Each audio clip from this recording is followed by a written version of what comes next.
Ladies and gentlemen, welcome back to a brand new episode of Tape Study. Today is November 14th, 2025, and we are continuing to react to break down, to talk about JCW Lunacy. We did it for episode 56. Today is going to be episode 57, and this is last week on Lunacy.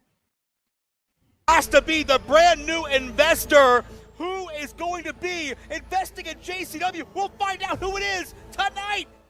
Tonight is an epic night for JCW. We have an investor coming in at some point tonight. Tonight is a night for you all to impress.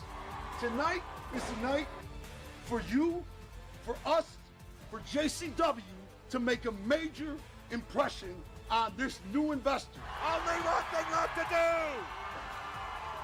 Get amped up for a Coke Slam. Come on. Hey, what the fuck? Barnabas, get these guys the fuck out of here. Come on. You know who this is? Jesus Christ.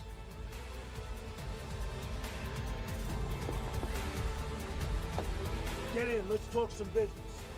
Whoa! Tony Salt. No mushroom stop, nobody there.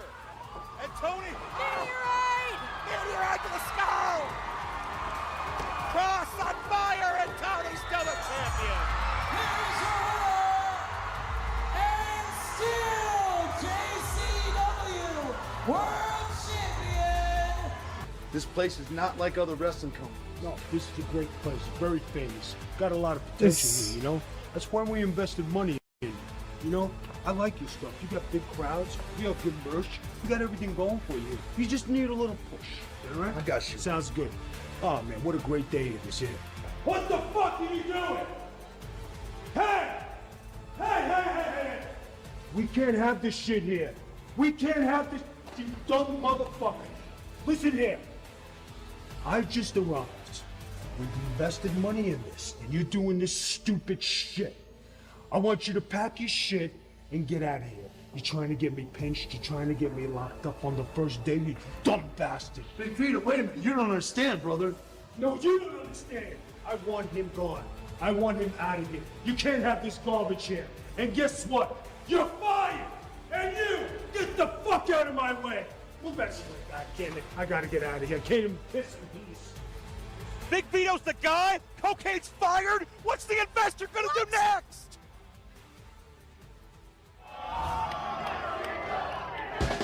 Fuck 'em up, fuck 'em up. Hit 'em with an uppercut. I'm from the Fight Club. You know we love the love. Bring it, don't say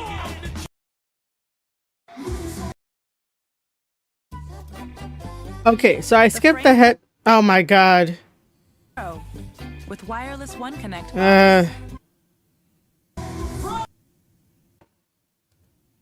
Okay, so I skipped ahead because the last stream got copyright, so because of the song. But I will say this though, that wait, what? Oh. My stream is slow. And it's so laggy, man. But yeah, I only skipped ahead because of it got copyrighted the last stream. So I was just like, oh, I'll just skip ahead. They do a really good job of, last week on JCW Lunacy kind of recap, which is a very good thing. And that's all we want from other professional wrestling promotions like AEW. Like, what happened last time? I mean, that's like, the most hypest thing that you could do. I mean, if you're fans of like Dragon Ball Z, they did that all the time. Like last time on Dragon Ball Z, like, why can't they do that for like AEW? But this isn't an AEW stream. But I will say that I figured out that the wrestler Cocaine is basically, remember on the indies, they had a string of canes that came out, and there were all different types of canes, and cocaine was one of them. And I was like, oh shit, I did not know that this is the same guy. Did not know that.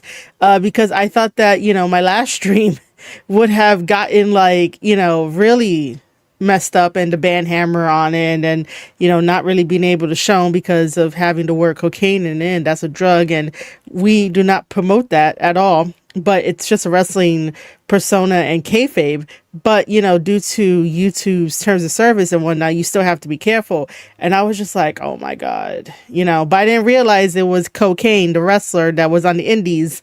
I thought they like put a stop to all of the Canes that came out on the indies, and they all had different types of characters and stuff like that. But, I learned something new. So I remember reading that tweet, what feels like long ago, about how, they found someone doing cocaine in the bathroom and they fired them from the promotion. And I was like, I've always known ICP to be crazy ass people just because of everything that comes with their persona and like what they do and like all the behind the scenes. And we've, people who listen to music back in the day and like rock and roll and hear all the stories and whatnot, you can't help but think like that shit also got to ICP as well. But like, I always knew that they were, somewhat crazy and all that shit attached to them. I just didn't think that they would put it out to the public that someone was doing cocaine in the bathroom and they got fired. And I thought that wasn't, an actual like worker or like just some shit. But then no, turns out to be the wrestler. And then Big Vito over here is all like, this is my first day on the job. This is not going to be happening right. You're not going to do this, blah, blah, blah. Taking matters into his own hands. But I will also say before we go any further to watch, the rest of JCW Lunacy. If you are new to Tape Study, we are breaking down professional wrestling matches, talking about the promos, talking about the characters, talking about the matches, and nothing is personal, okay? Nothing is personal. Everything here is just an observation, and if something needs to be improved, I will give suggestions that it needs to be improved. For some reason, on the last Tape Study where I was breaking down the promo between Katrina Creed and Vince Russo, obviously I got one Vince Russo fanboy. And by the way, if you are a fanboy, welcome to the Square Circle Podcast. I am Marie Shadows, the host of the Square Circle Podcast and Tape Study series, and also Discord notes and Patreon and all that kind of stuff. And I talk about professional wrestling. I break down professional wrestling. I used to work for WWE in 2018 on the WWE Network, where basically I strengthened the SEO for you guys who had the WWE Network. And then I do vlogs on the indies, and I have that up in my back catalog. I also did commentary on the indies as well for Goddesses of War. I help out MLW as a freelance media press and sometimes talent relations. It just depends on where they need me. So I've been in the business for a good amount of time. And so basically, like, I do this because I love it and I break it down. So again, nothing is personal. So if you happen to be a Vince Russo fanboy, welcome to the Square Circle Podcast. Welcome to the family. Just know that I have nothing against Vince Russo at all. I have nothing against the wrestlers. It's just that sometimes things may need a little bit more direction and a little bit more structure. And it should not be into a contest of, let there be no structure, let there be no foundations. No one is saying for these people to be robots, but you can't just, do whatever and hope that it lands, because you have to realize that one person may have way more energy than the other. And if someone has way more energy than the other, then, it's the promo or any of the segments are just going to crash and burn. And you don't want that. You want people to be invested into what you're doing. You want people to be invested into the stories and whatnot. And if you just cut somebody off to, just because, it doesn't work in your favor. So here at the Square Circle Podcast and on Tape Study series, I basically break down all this stuff, the good, the bad, the ugly, and how we can improve it for next time. Do they have to implement everything that I say? No, they don't. But it's there to look back on, or even to have an open mind to be like, yeah, you know what? Maybe we should try it this way and get a different response. That's the thing about entertainment, and that's the thing about like creating art for wrestling, is that you have many different pathways to go, you know. And also slow down with throwing, the word mark around and throwing other buzzwords around if you're not going to use it correctly, just because like I have a background in WWE doesn't mean that like, I want everything to be like the WWE formula, because that shit is tiring. And just because like I would look to WWE for the blueprints doesn't mean that I want every single person that does a promo to talk like a WWE wrestler. There are certain cadences, yes, that can, we could do away with. So like the cadence of if someone in a promo says, "You don't know who I am," like that kind of cadence where it breaks up and whatnot, or like, "You're going to find out exactly who I am." Like those kind of pauses and whatnot. Like we don't really need those cadences. Even though like if you speak slower, people will understand what you're talking about. But, like I said, I don't want everybody to sound like a WWE robot. I do want people to show their personalities, but if they haven't mastered how to be comfortable in front of the camera when you see them off camera, then don't try to force it and don't think that that comes natural to everybody, because there are things that it looks like it's cringe. There are things that just don't translate well to TV, and sometimes, or even YouTube. And sometimes you just don't want to be a stereotype. You don't want to be the angry, loud black person because that's a stereotype. You don't want to be the nerdy girl because that's a stereotype. You don't want to be, insert whatever here because that could be a stereotype. We could like make fun of it, poke some jokes at it, because sometimes that's funny, and then it's enlightening and it's entertainment. But sometimes you have to understand how people are and their personality and stuff. I only bring this up because during that promo, the comments left by the one Vince Russo fanboy did not understand where I was coming from, because I did not understand what they wanted to talk about or what points they were trying to make. And it's like, that promo didn't do Katrina Creed any good. It really didn't. I understood what the point of it was supposed to be, but it just did not go as how it should have been. It should have never been a comedy spot. I should have never been laughing. I'll tune in for the next one to see what she does, but no story got told because it got overshadowed by absolutely nothing. Also, the stereotype of Latinos and Italians, like Puerto Ricans, Dominicans, and Italians have this way of yelling that I no longer like, because I've been a part of that kind of like yelling and whatnot, and I just don't like it. It doesn't serve a purpose. It's people talking over each other, and I'm a little tired of people talking over each other. We have that way too many times whenever it's Democrats versus Republicans, whenever it pops up on a timeline or something like that, where people talk over each other and people want to be right, and you're yelling and you don't even know what the point is. So like, I just don't like that kind of yelling anymore. And there goes that stereotype that I was talking about before, that like, we shouldn't be relying on the things that are comfortable.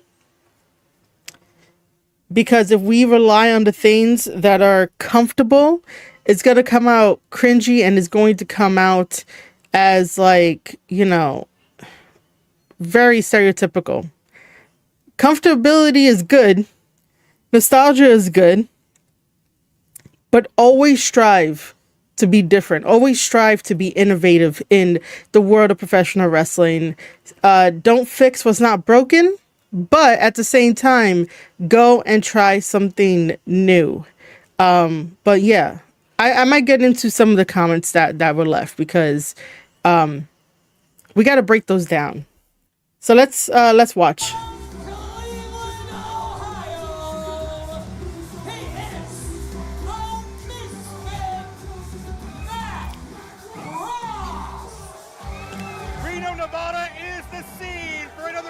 oversized edition of JCW Lunacy. Joe Dabrowski, Beta Scott here with you, and already coming on the air, I'm glad to hear Cocaine still has a job.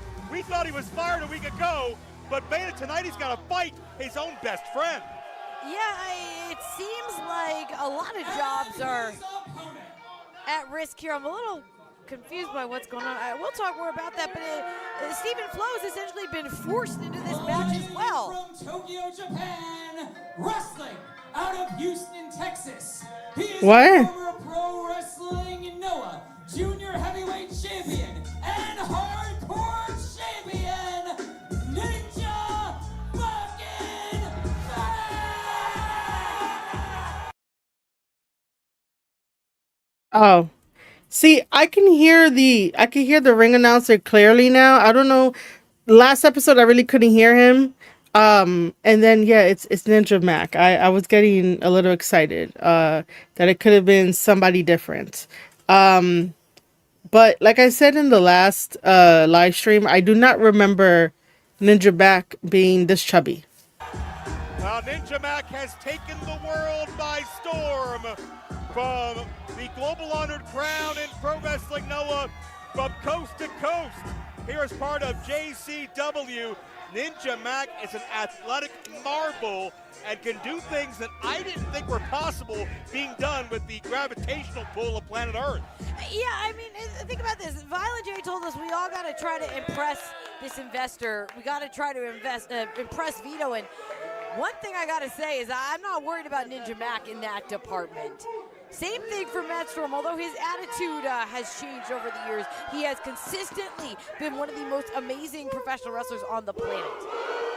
Matt Cross calls himself the misfit because he feels like he doesn't have a place here. He feels like he's something other than family when his history. So we got a big kick. JCW goes back some 24 years, but Matt Cross, to me, he's gone off the deep end. He wants some favoritism. He wants some championship matches he may have not earned, and as a result, he's turned his heart to a much darker path. Well, but like, think about Matt Cross. He just got tossed out of the ring by Ninja Mac. Ninja Mac is brand new to JCW. He's only been around with us for a few months. I think Matt Cross is kind of offended by that. I think you can see a lot of comparisons. Whoa! Ninja Mac went to take a chance, and Matt Cross knows what it's like to be on offense and defense. And Matt Cross, through the people.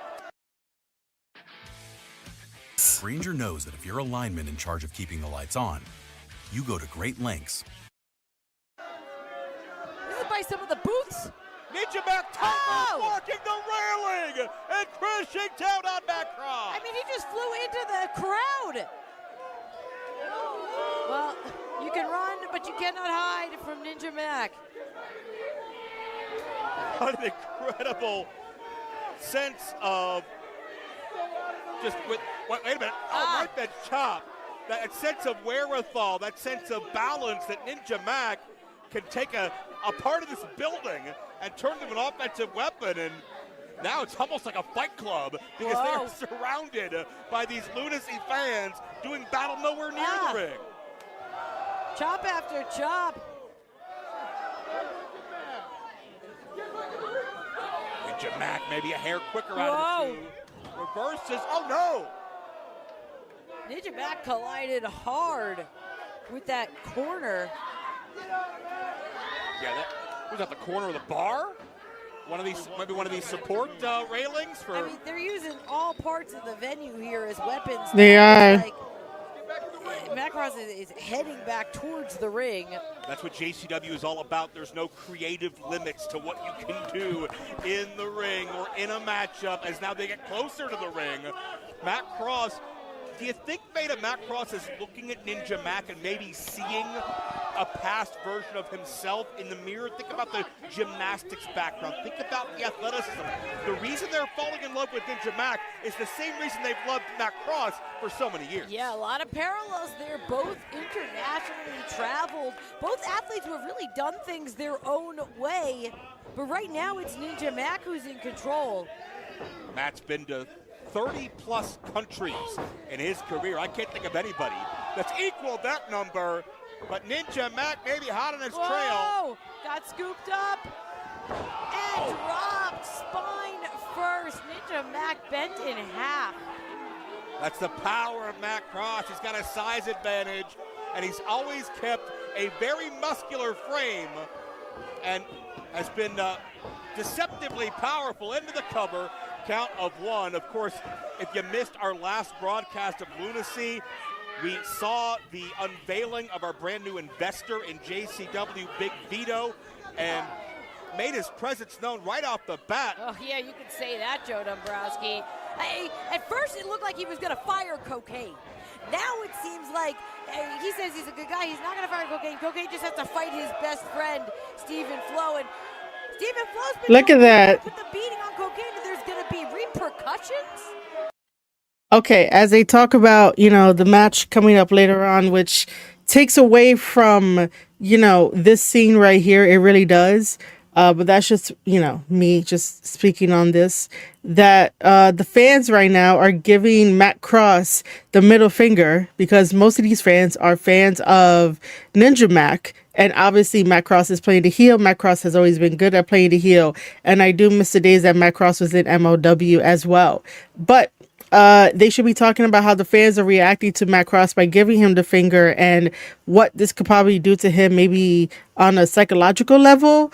And that, asking the questions of like, he might be enjoying the crowd giving him the middle finger while he chokes out, Ninja Mac on the ropes. I don't know why I want to say wire, but, while he chokes out Ninja Mac on the ropes, stuff like that. Create story, involve the fans. The fans are already involved. And this is why I said during the last live stream that if you happen to want to work for JCW, that this would be great crowd work, because I said that, like, up and coming wrestlers, or even after you graduate wrestling school, you never stop learning. You would never want to stop learning. Don't stop learning as a professional wrestler. And this is great crowd work that you can, do whatever you want with the fans and they'll react to it and you'll understand how to get the fans in the palm of your hands and stuff like that. And that is what's also missing from professional wrestling too, is that crowd work. That's why I say that, like, when wrestlers are getting in their reps and they're going from state to state to state to state, each state, even though like the crowd is probably going to be the same fans, right? And when I say same fans, I mean like the ones that always go every single month. However, in each of those states, they don't know you. So as you're traveling, you're able to do crowd work. You're able to see how they react when they do something, when you do something. And then, like, if you do something as a heel, how they're going to react. If you do something as a babyface, how they're going to react.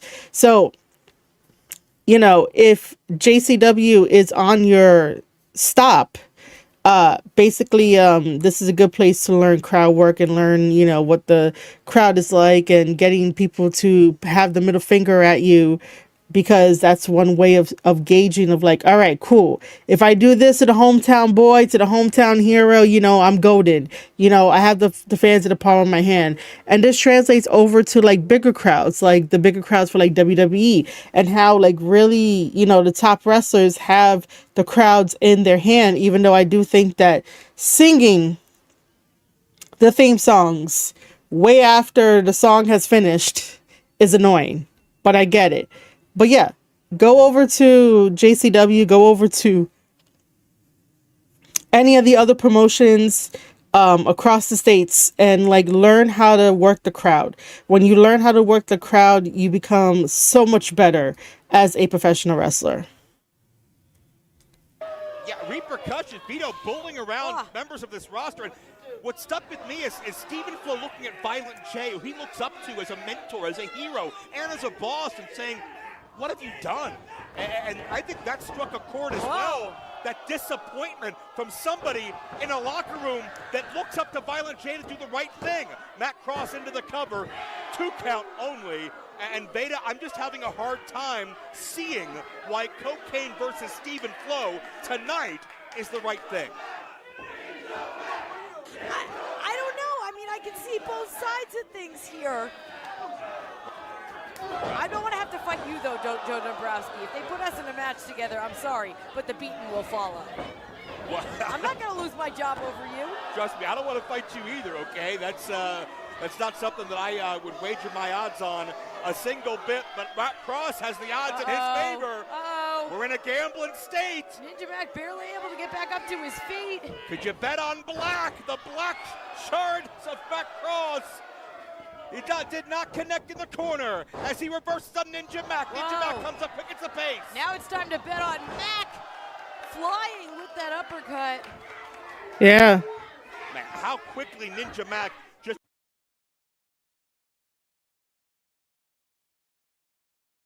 Are we still good?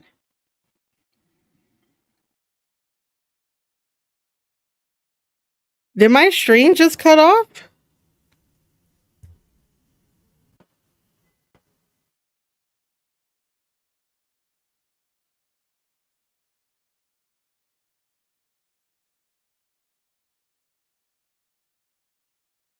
Oh no.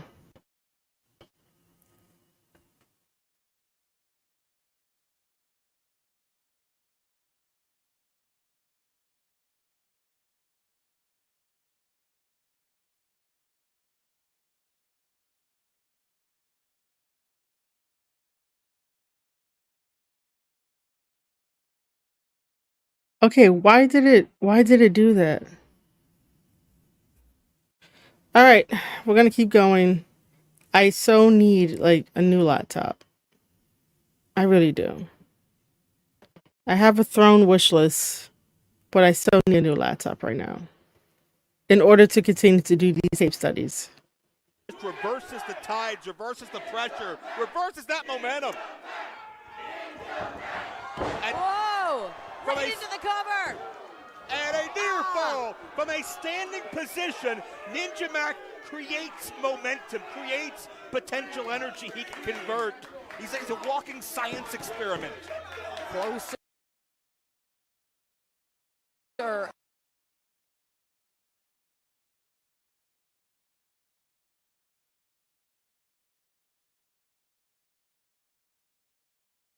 You know what I'm gonna do?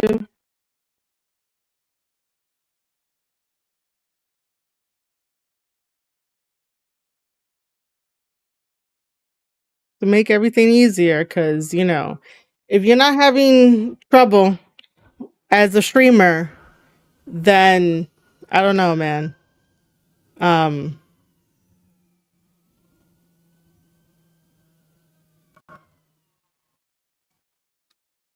So we're gonna just have a little heart to heart. A little heart to heart, because I have no idea what else.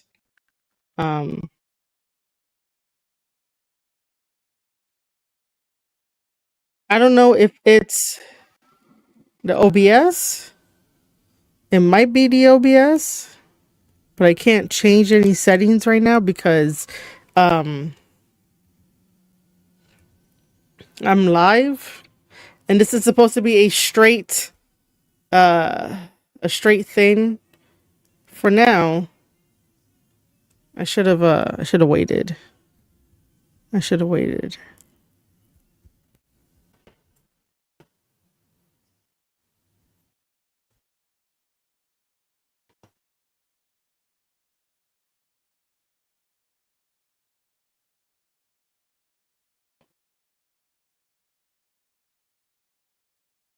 Oh, is that what it is?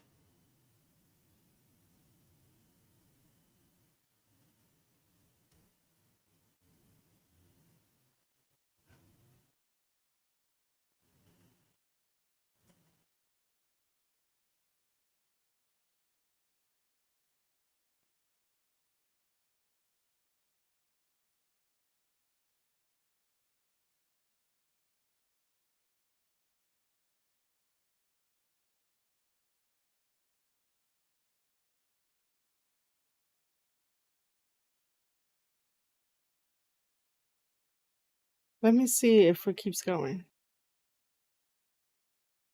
Then close on that 2.9 count. And what a win it would be for Ninja Mac to be a former JCW champion. Absolutely. Some of the accolades of Mac Cross. I mean, huge things here for Ninja Mac. And it looks like Your beloved pet is suddenly missing. Luckily, Oh you my have God. Google Fi Wireless, letting you. and it looks like he has the target locked.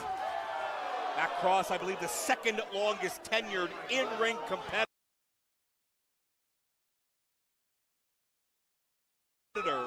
currently in JCW, and Ninja Mac no doubt knows that. Matt Cross an influence to all.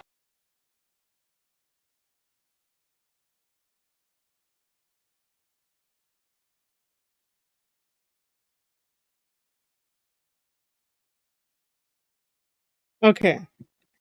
I think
to look up um some stuff. So this is what we're gonna do because again, if you're not, I don't know, I am going to stop the stream, gonna fix some stuff, and come back on, and we're gonna continue from where we left.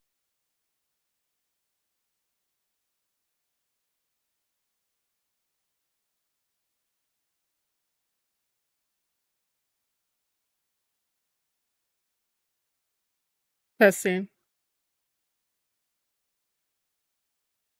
testing. There's a 2-second delay.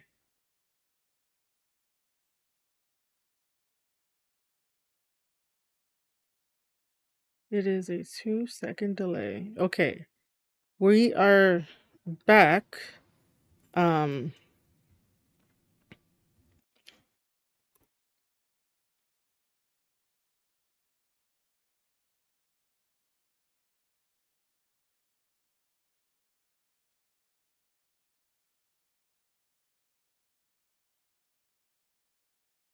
what is that? I'm checking my Twitch to see if we are live on Twitch. Yeah, we are. We're live on Twitch as well.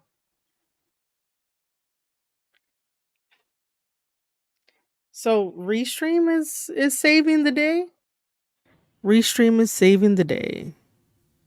Um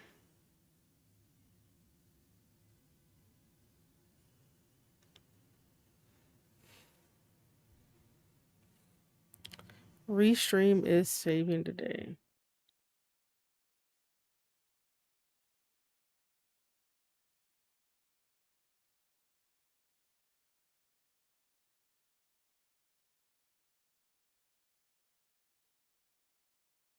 Okay, that's not what I wanted. Where do I go for chats?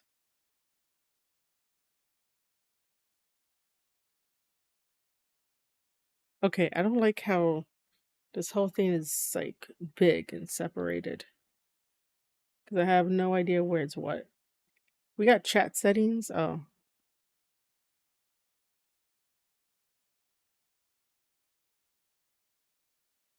I would have to fix all of my stuff though, but it's totally fine. Uh,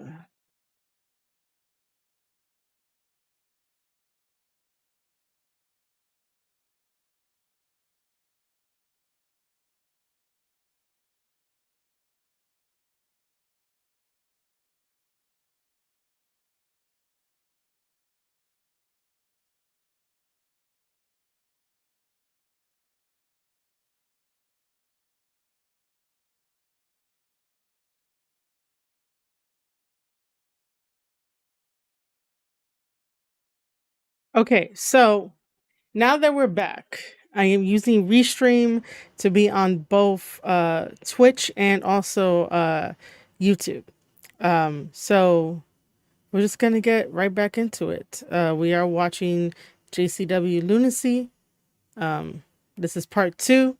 So here we go. High flyers that came after him. And check out how Matt Cross turn on that adrenaline. So explosive. Great combo and a near fall. Near fall. Cross can't believe it. And that darkness that shrouds over Matt Cross, we alluded to, has not done anything to take away his athleticism or his awe-inspiring feats of agility. Looks like Cross he's going to make the climb. I mean, he is very comfortable on the top rope. It's a dangerous position for anyone. Yeah, Matt Cross lives here, thrives here, but could not score. And there's the martial That arts super kick. background of Ninja Mac. Ninja Mac, he's making the climb. From the second turnbuckle. Ninja Bomb did not score, but the cross cutter did. Centrifugal motion leads to a victory. Your winner, the Misfit, Matt Cross. Well, a great rebound for Matt Cross after challenging Too Tough Tony a week ago. Matt Cross is back. Yep, that was interesting. But then again, I didn't really have like a picked winner. I wonder if I can fix the keyframe interval because it's delayed by 2 seconds. But let's keep going. Was winning ways, and you know, whether he's the opening match, the main event, or anywhere in between, Matt Cross is thinking about that JCW World title. Absolutely. We talked about the parallels between Matt Cross and Ninja Mac as athletes, as world-traveled professional wrestlers, but Matt Cross, with that veteran experience, he was able to turn this match around and get the win. What an athletic display, taking nothing away from Ninja Mac, who fought his ass off. Still an incredible future in JCW. But M-Dog Matt Cross, the innovator of Aerial Insanity, letting y'all know he is still very much the president of JCW. Welcome in, everybody. Joe Dombrowski and Veda Scott as we kicked off Lunacy from Reno, Nevada in a big way because Big Vito is throwing his weight around, fresh on the job as the new investor of JCW because, of course, normally we would see our world title on the line in the main event, but tonight, the matchup between best friends Cocaine and Stephen Flo takes precedence. And Vito has said if Stephen Flo does not kick Cocaine's ass tonight, there will be consequences. Tony is going to defend against a man who's been a champion almost everywhere he's been, a man shrouded in mystery in his own right. How about Suicide's odds tonight? I mean, that is a huge, huge matchup, and that could really change the face of JCW as well. Can you imagine Suicide as our champion? One thing we know, anything can happen the way the past few weeks have gone, and I have a feeling we ain't seen nothing yet. Buckle up. There's a lot more lunacy right after this. Chicago, get ready. Only Wrestlers Live is returning to the Windy City for Frozen Fury. Another jam-packed night of in-your-face Smash Mouth Pro Wrestling. Join us Thursday, December 11th at the Logan Square Auditorium. The meet and greet is open to all ticket holders with the doors opening at 5:30 p.m. Purchase your reserved seat tickets by November 20th, and you'll receive a free Frozen Fury t-shirt. For more information, visit onlywrestlerslive.com. Don't miss out on the action.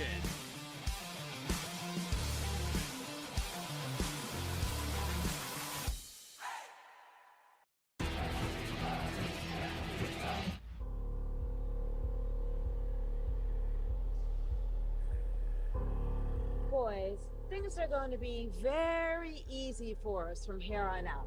Because let's just say we have friends, more than friends, in very high places. Tonight, Congo Kong, I want you to represent the St. Clair Monster Corporation. I want you to hurt Willie Mack, to cripple him. I want you to make Mama squeal with delight.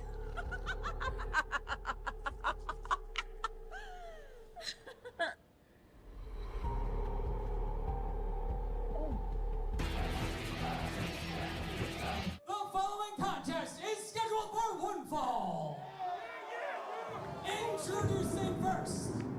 Mr. Happy still that cheeseburger from? From Cheeseburger. Vegetarian. I don't need to know where Oh my God. has come from. Mystery meat. Mystery meat. But if you're a vegetarian, Veda, you eat fish. You just don't want to consume anything that's like from an animal, but but vegetarians eat fish. I swear, man. Society has like gotten into the minds of very impressionable people. And this is me just talking about it in general. Like very impressionable people that's like, that's why I'm a vegetarian, because I don't know where mystery meat comes from. But yet then we have the Impossible Burger. And the Impossible Burger is made from soy and other things, and mystery meat, an Impossible Burger. But you'll be very, snobby with, your nose up to the air and be like, that's why I'm a vegetarian, because I don't have to worry about where mystery meat comes from or where that mystery meat came from. What? People, listen, the joke is that people put food in their pockets for later. Like, we've seen that in entertainment, we've seen that on television and stuff like that. Like, it's a comedy spot, it's a comedy bit. It doesn't need to be like, oh, ew, that's why I'm a vegetarian. Like, oh my God, didn't you know? Oh, that nasty mystery meat, thank God I don't eat that shit because I'm a vegetarian. Like, come on. That wasn't needed. I was wondering too where he got the cheeseburger. I was like, what the fuck? But then the cheeseburger looked kind of like fake anyway, like, a prop. But just to be like, oh, that's why I'm a vegetarian. Like, no one acts. Like, unless like you're gonna go out and make a vlog about eating and you're like, hey, just so my audience knows that I am a vegetarian, I will not be getting the steak. But you'll eat fish. Just saying. St. Clair and Mr. Happy. He's one half of the St. Clair Monster Corporation. The Monster. Congo Kong. Wow. Thank you for that. You helped. Mr. Happy done good. He took my water bottle up. Yes. Okay. It's good that he did that. Yes, I'm not scared at all. Well, you talk about mysteries, Veda. I don't think it's much of a mystery who Jasmine was. I would like to point out that Joe Dombrowski is the same person that gets to work with Mads Kruger. So, like, if you're ever scared because you don't know what Happy is gonna, like, do or whatever or anything like that, like, just remember that he works with Mads Kruger. So, Talking about a minute ago when she said she had more than friends in high places after we saw her, take a business meeting in the back of Big Vito's stretch limo last week. Yeah, last week it really seemed clear that they have worked out some sort of an arrangement here, and it seems like it's going to be to the benefit of the entire St. Clair Monster Factory. Arrangement, is that what they call it? Yeah, I mean, the Monster Corporation, though, she said they're in good standing. He is the chocolate juggalo, Willie Mack! Well, I think it's interesting to compare, Veda, how Jasmine reacted to a new, powerful, rich man in town versus how Willie Mack reacted. Because Willie Mack and Too Tough Tony, we know for months they've always been the very first to join the front lines of any battle. But they went right to Violent J and said, what the hell are you doing? An investor? This feels like it could be a mistake. Violent J said he had it under control, but Willie Mack, I think, still has a side eye on the situation. I'm not sure he's totally convinced. Yeah, I agree. I mean, last week, Violent J reassured Willie, reassured our champion, Too Tough Tony, reassured us that everything was going to be fine, and, well, things are fine for the St. Clair Monster Corporation. Are they fine? Are they fine, Veda? Are they? Yeah. For Jasmine St. Clair, they're not fine for cocaine, they're not fine for Stephen Flo, and Willie Mack wants to make sure that it stays fine. And by the way, in part 1, I did say that, like, I was thinking cocaine was the cocaine on the indies. It might be. They decided to change the spelling, but I have no idea. But I don't know. Anybody nice enough can tell me in the comments. Fine for all of the juggalos. But Veda, is Willie Mack fine in a physical sense? Last broadcast, we saw Willie Mack one-on-one with Mr. Happy, and an incredible Samoan drop to the 600-pounder. Yeah. Insane strength, but Veda, it was very obvious to both of us and anyone watching, Willie Mack left that match less than 100% because of the damage done to the back. Yeah, absolutely, and it's not like he has an easy draw here tonight for Lunacy. I mean, this is one of the rare occasions that you can go from bad to worse after fighting Mr. Happy, because Congo Kong, 900-plus days as JCW champion, dominant for well over a decade. But it doesn't compare. Always listen to the crowd. To the love that Willie Mack feels from his family here watching live and reading. Well, Willie Mack, also a former JCW champion. He has all these accolades of his own, but like you said, if he's coming into this match injured, we know that Congo Kong is going to target that, and if Congo Kong isn't able to, Jasmine St. Clair is going to make sure that he's locked in. Jasmine always with that ominous kendo stick as well. She does a lot of damage physically, but make no mistake, she could do more damage mentally, psychologically, emotionally, just with her daunting presence. Willie Mack's got that headlock since dawn, but Congo Kong already freed himself, and uh-oh. Congo didn't even shift there. I saw the reaction on Willie Mack's face as if to say, oh shit, I forgot how big he is. All right, here we go. A second time. Willie Mack's probably about 280 plus, but he is significantly outsized by Congo, 10 or 7 feet tall. He's got a full ring running start here, does Willie Mack. Whoa. The clothesline. Whoa! Willie Mack leaves his feet, and Congo does as well. Damn. Congo Kong topples to the ground. It was like a tree that he sawed through. Yeah, timber. Congo Kong out on his feet as Willie Mack measures him. Important matchup when you think about the JCW Championship rankings. We talked about Too Tough Tony. Oh, big windup. And a huge right. Damn. JCW. Someone like a Willie Mack, someone like a Congo Kong, I mean, they're just perennial contenders to our title. But at the same time, you don't want to be heading into anything with a loss, especially not now that, Hey. Mr. Happy. That's not a cheeseburger. And as much as I'd love to say he just saw the bright purple color and got attracted to it, there was more sinister intentions in mind, courtesy of Jasmine, and Congo Kong goes to work. But yeah, as we were saying, competition is always high here in JCW. Everyone on Lunacy is looking to pick up wins, but right now, we're seeing it right in real time. We've got Big Vito, and he has his eyes on absolutely everyone here. Oh, you got to believe Big Vito would have a very influential vote on how those rankings are going to look moving forward.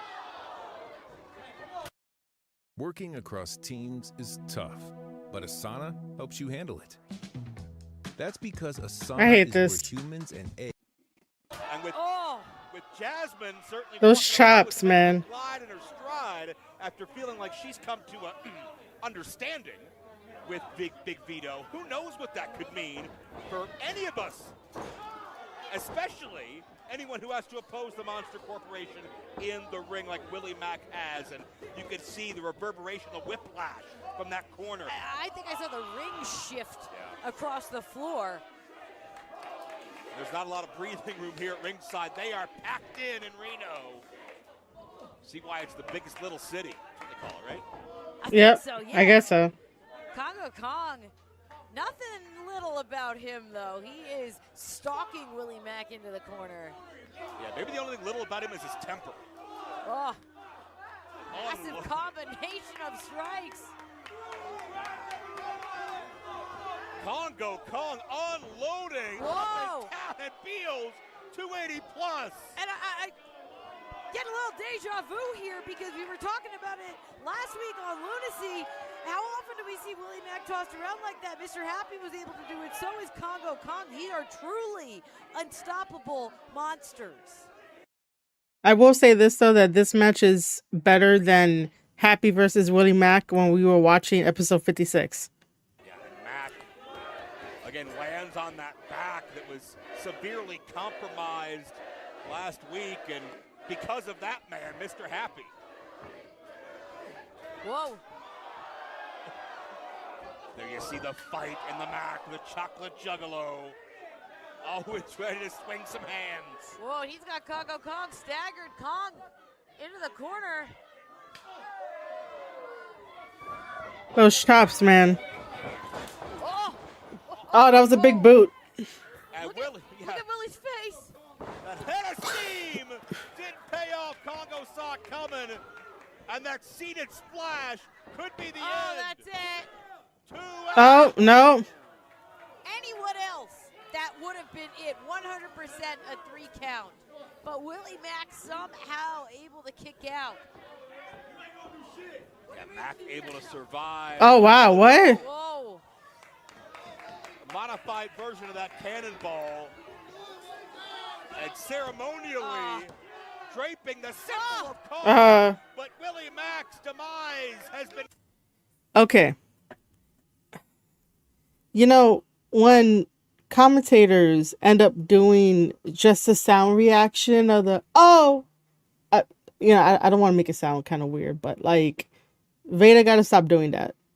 Veda and Walker from New Japan Pro Wrestling, they do that a lot. The new up and coming commentators, even though Veda has been doing this for a while, ever since like COVID, so like 2020-ish, or 2019-ish into 2020, like, please stop doing the like those kind of sounds. Like, just stop. Not everything needs to be like a surprise. Like, oh my god, because not everything is a surprise. Not everything is a shocker. There are certain things within a match that can be a shocker. There are certain things in a match that isn't a shocker. I guess saying stuff like, oh man, I thought Congo had it because Congo has been decimating Willie Mack for like half the match, and how much energy can Willie Mack still have, and then also talk about that Willie Mack is having to exert a lot more energy to stay in this wrestling match, and how much more energy does he have before he may not be able to win this, because you can tell that Congo here is definitely dominating, right? So I say this before in my tape study series and like in my other reviewing the wrestling shows and stuff like that, that the more that somebody ends up exerting a lot more energy, they're not going to have enough to win the match. The other person that is doing all the power moves and stuff may be able to win the match, but they are allowing the other wrestler to work a little bit harder because the other wrestler has to try to find a way to stay in the match because, because they want to win it, right? Because it's a competition. But as they are exerting a lot more energy, sooner or later they're just gonna call it and whatnot. But like, just to be like, oh, the referee goes down 1-2, the guy kicks out. Oh, like, please, like, speak to us. Speak to us. It's commentating, it's talking. It's not just, oh, look at that. Oh, it's not just that. And that's what I was having, a problem with Walker Stewart when he's on comms for New Japan Pro Wrestling. It's the same fucking shit that, if he sees a move that he doesn't know what to call it, it's like, oh, look at that, go the route of Jim Ross by saying that tell the story that's in the ring, say what you see, because somebody that can be blind could be listening to the wrestling match. And if you're just saying that, oh, he did a clothesline, oh, he's throwing him into the corner, oh, look at that, how they're going to be able to look at their blind? You have to pay attention to what you say, how you say it, and then also like what you're seeing and you relay it on comms. Joe got this down packed. Joe says it a couple of times, here and there, but they're just like throwaway. Like, it doesn't bother me because Joe gets on to do the storytelling and really like, does a great job. And I'm happy that I get to hear Joe on commentating. That's not MLW. Something a little bit different is kind of cool to hear. But man, Veda, like, I don't know if anyone ever tells her to be like, hey, you got to get a little bit better, rather than going, oh, same thing with Walker, but the new age don't tend to listen. Greatly exaggerated.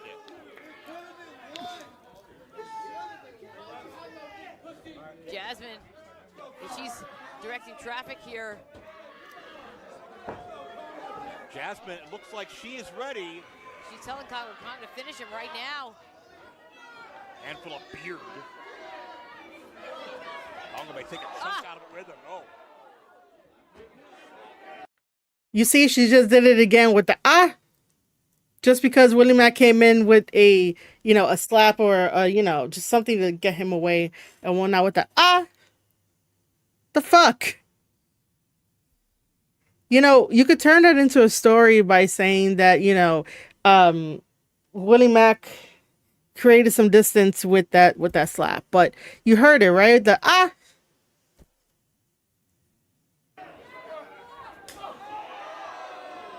second time. Kong swinging for the fences, but Willie Mack is meeting the moment. Oh! What impact! But Kong didn't go down! What a shot! And heel kick caught him high! After the that was nice. And I just wish my ears did not like stay on the commentating for a second. But yeah, again, but luckily she followed it up with, Congo didn't go down with that shot. And luckily, Joe came in with like, giving the expression of like the shocked expression of Willie Mack over here doing the heel kick. And that took down, Congo. So. second time.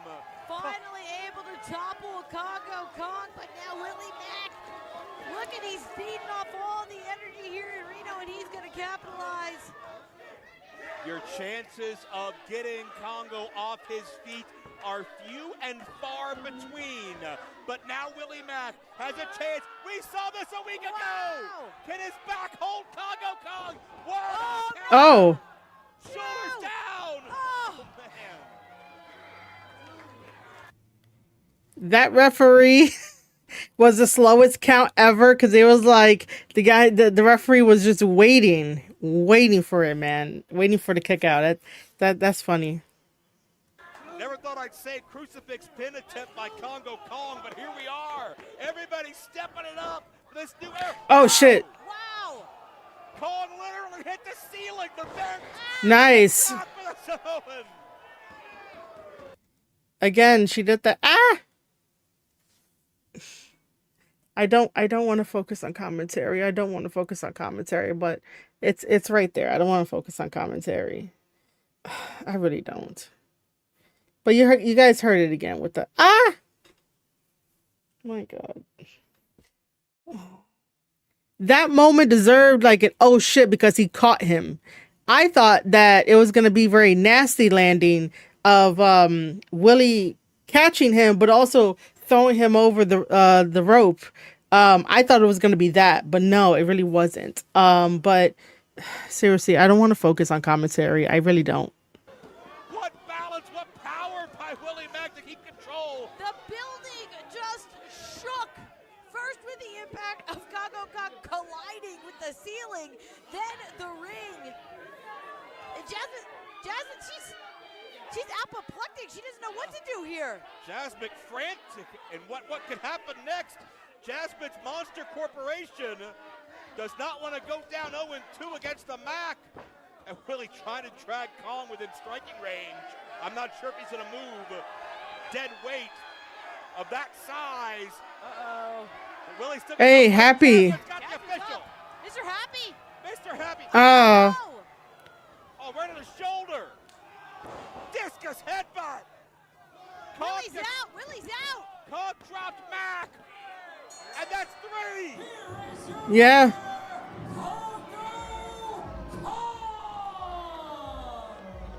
And that's something you don't see very often. Willie Mack has just been pinned. And look, oh, it's a happy dance. It's a happy dance for everybody except for Willie Mack.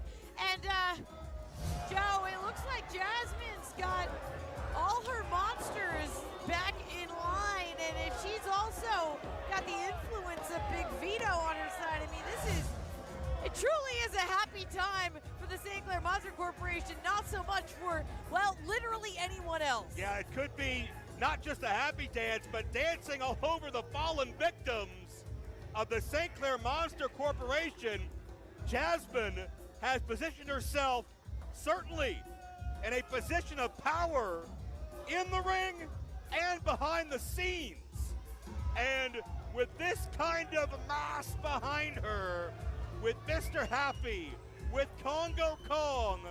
Yeah, that's you on the screen, yeah. Okay, Mr. Happy sees himself on the marquee. With Jasmine having all of her Joe, ducks in a row. Do the dance. Will anybody stop the Monster Corporation? Plenty more lunacy to come stay with us. He was the 8th wonder of the world and the largest box office attraction of his day, literally and figuratively. From his legendary drinking stories to his marquee main event matches, Andre the Giant did everything big.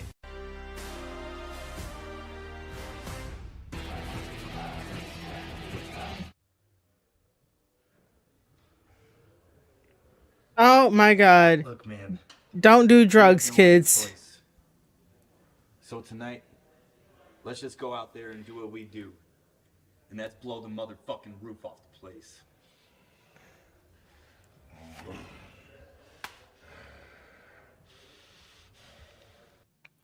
By the way, if you guys see Nightbot putting stuff in the chat, I no longer have Discord, so my 2 Discord servers are no longer available to join. If you want to join people to chat wrestling, to chat I don't know, I guess societal stuff, and just to see what I'm working on, you got to head over to patreon.com/Marie Shadows. That is where we have a free group chat over there. I moved everybody from Discord to Patreon.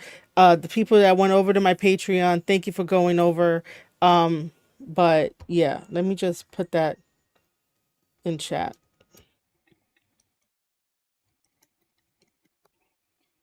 The group chat is called the Bodega.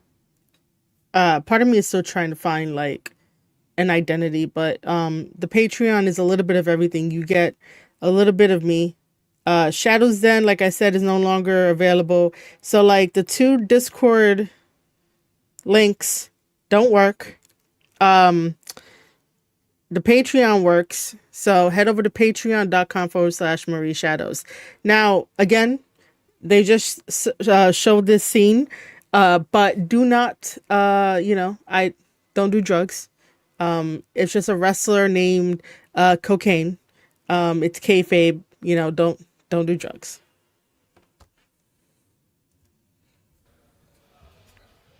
The following is a tag team match scheduled for one fall.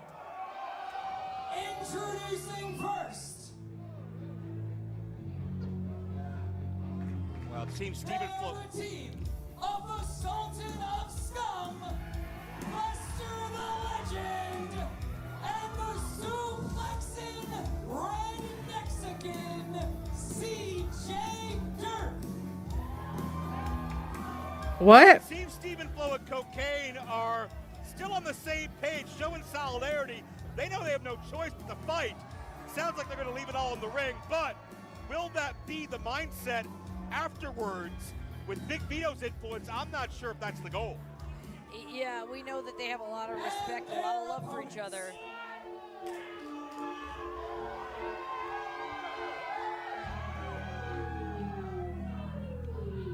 Oh. Ladies and gentlemen, step right up and prepare to be shocked and amazed as Barnabas the Bizarre so proudly presents twin bodies, one conjoined brain, and insatiable hunger that must be seen to be believed, for they are the unstoppable, incurable infection, Jackson, Abel, Outbreak! They're ghastly, they're grimy, they're ghouly, but it feels like they get stronger. Every single week we see Jackson and Abel, the Outbreak. I mean, even before we knew Big Vito identified as the investor, it seemed like Barnabas and the Outbreak were trying to get a meeting with him. They were crawling all over his limo last week, and Barnabas has made clear that he wants title shots. He wants gold for the Outbreak. Hi, David. Welcome to the stream. Welcome to the chat. How you doing?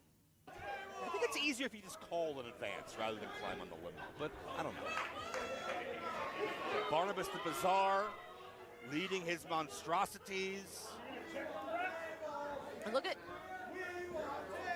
CJ and Lester.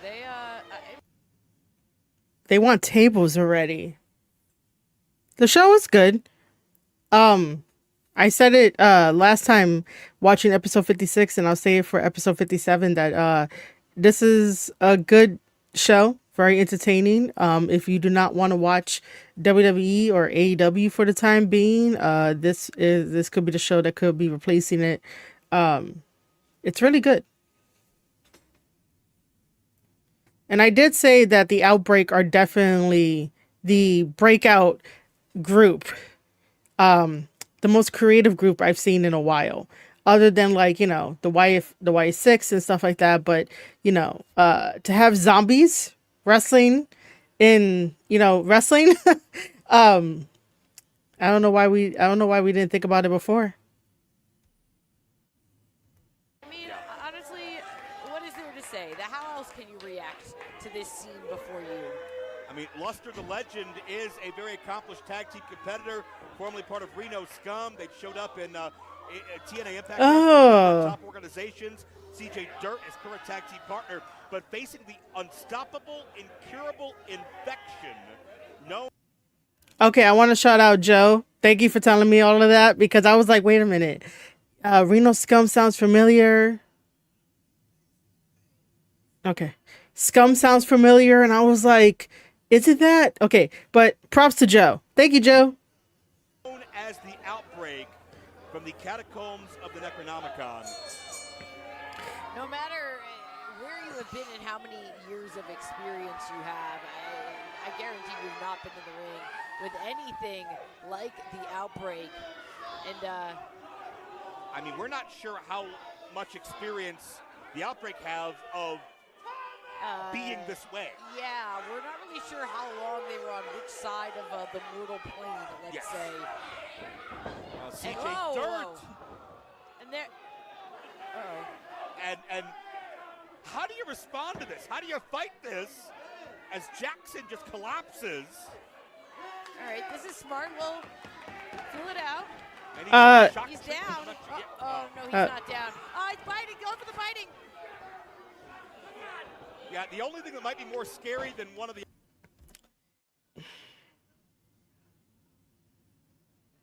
I just thought of this because that, in terms of wrestling and also acting and entertainment, the Outbreak needs to be at seminars. Okay? The Outbreak needs to be at seminars to teach wrestlers how to do this. You know, not everything is going to like be 100% and like stick to the wall and be amazing and stuff like that. Some stuff is going to be cringe and whatnot, but this gives you a good idea of how to react as a character, because obviously, you know, the two tag team partners are human, obviously, and they're fighting a zombie. And look at how they're reacting. Look at the body language. Look at how, you know, the crowd is reacting. Look at how the commentators are reacting. It comes together so well. And we saw this last week as well on episode 56 with, I guess, the American Juggalos, of how like one guy was completely afraid of zombies.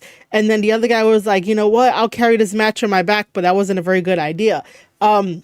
Reaction is very good because you need that reaction to go with the crowd, to go with the story in the ring and tell the story that you want to tell.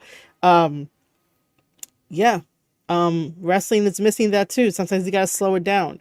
If you're constantly online in the bubbles of, you know, the Twitter wrestling community and then also on Reddit, you will lose the sense of like what wrestling is supposed to mean. Wrestling is supposed to be a little bit silly, a little bit serious, a little bit comedic. You get everything from a man-made sport of wrestling.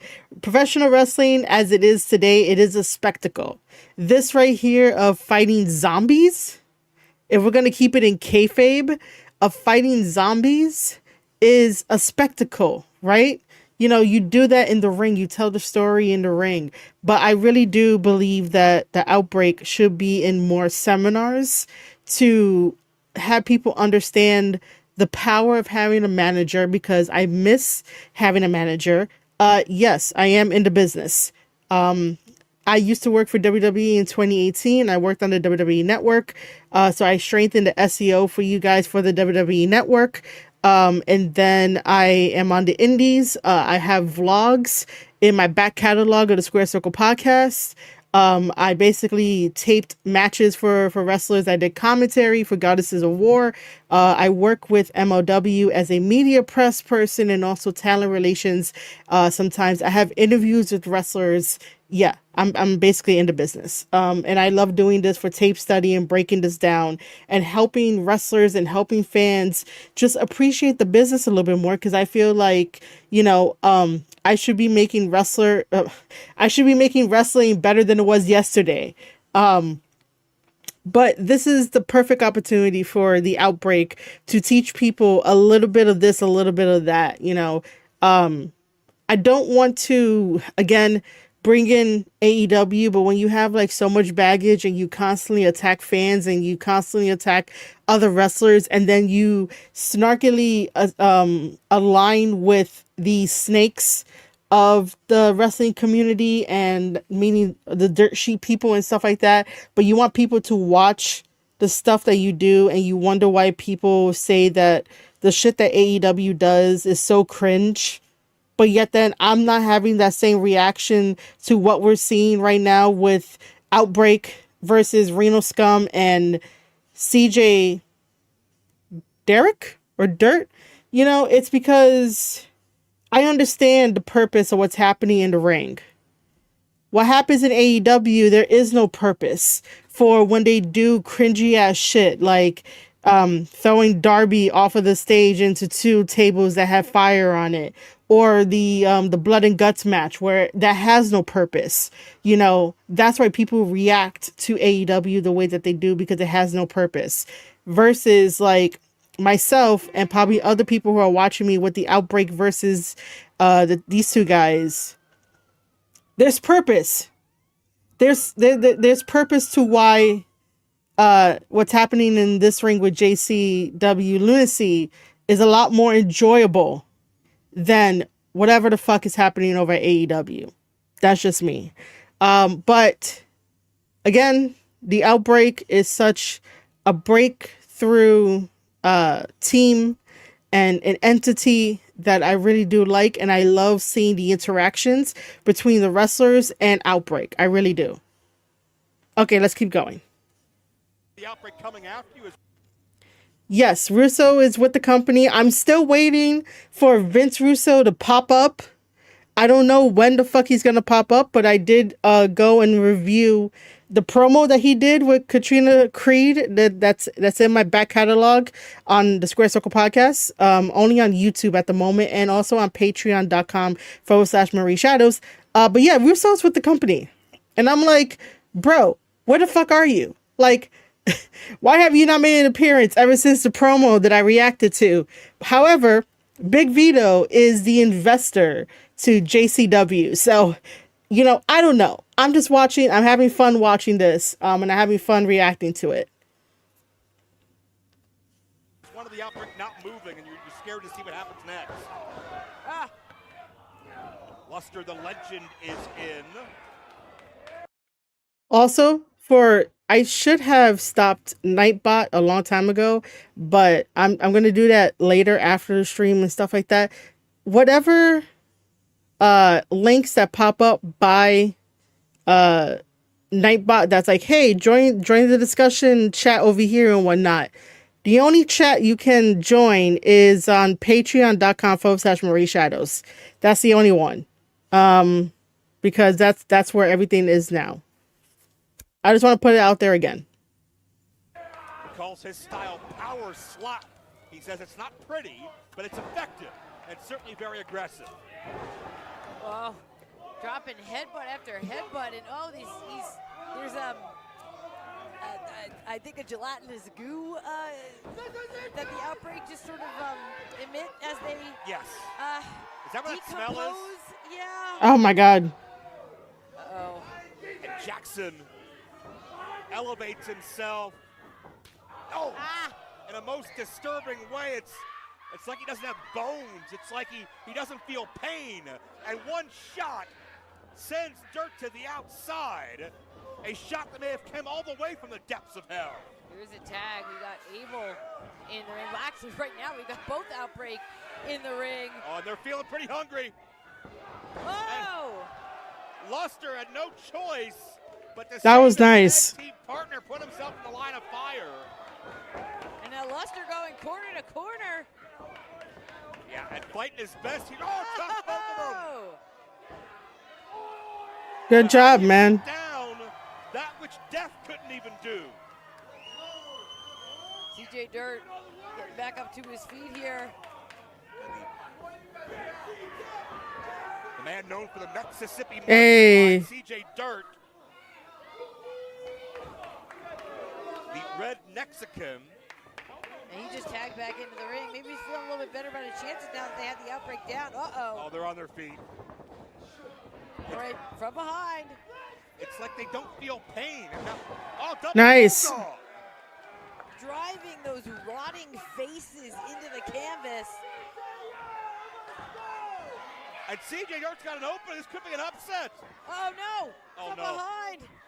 Outbreak have been on an absolute terror lately in Lunacy. And Dirt could put his name on the map, but just gets wrangled to the canvas. Oh, ripping at the hair, at the ears. And this is a little bit different, though. Able to connect with a shot, but and then they just swarm. Yeah.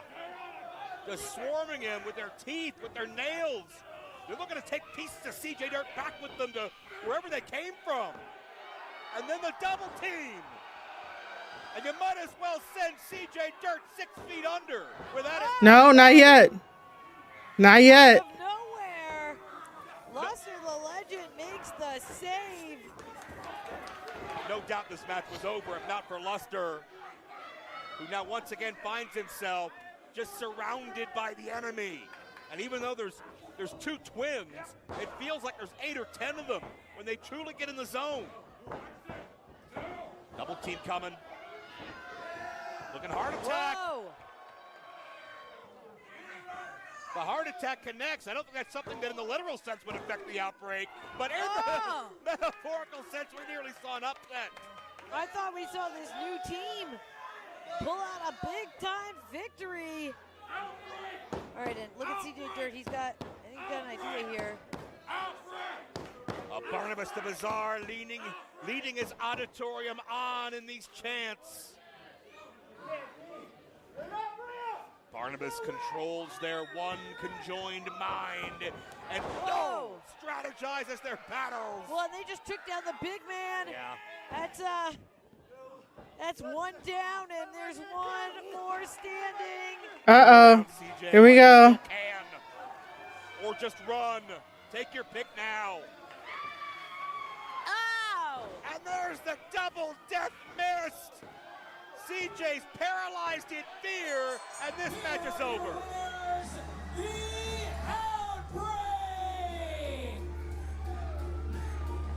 I mean, count to 100. CJ Dirt he's not just down, he's motionless. He's unresponsive, and Beta, we know there's one cure for that, and that's that antidote that Barnabas went down to the darkest reaches of Uganda to retrieve. And without that potion, without that elixir, you're in that persistent vegetative state for the foreseeable future. And as soon as CJ regains his faculties, he's out of there, because I guarantee you nobody wants to spend a second. So I would like to just say that I really do enjoy that wrestlers protect this awesome gimmick of the outbreak. That, by spraying the mist and it petrifies you and stuff like that. Like, I really appreciate that the wrestlers understand that we got to protect this gimmick. And, this is how we're going to lose. This is how we're going to make it look. Like, I appreciate that. Longer in front of these demons come to life, the outbreak, then they have to. Oh, the outbreak continuing this dominant rise throughout Lunacy. Whoa. And Lunacy continues right after this. Detroit, are you ready for some absolute chaos? Are you ready for bodies being broken and busted open? And most of all, are you ready to feed your fat-ass family with an absolutely free Thanksgiving turkey? Saturday night, November 22nd at Herbo's COR Partners. 814-515-9620. So that'll be the locker room tonight. It's really nice place. You got a great layout here. It's a really good venue. impressed. And step into my office. I'd like to talk to you about we can keep morale up back here. No, I get you, but where's my office? I didn't think about that. You didn't think about it? Wow, look at those desserts in there. Hey, listen, I'm going to take this office, all right? I'll see you later.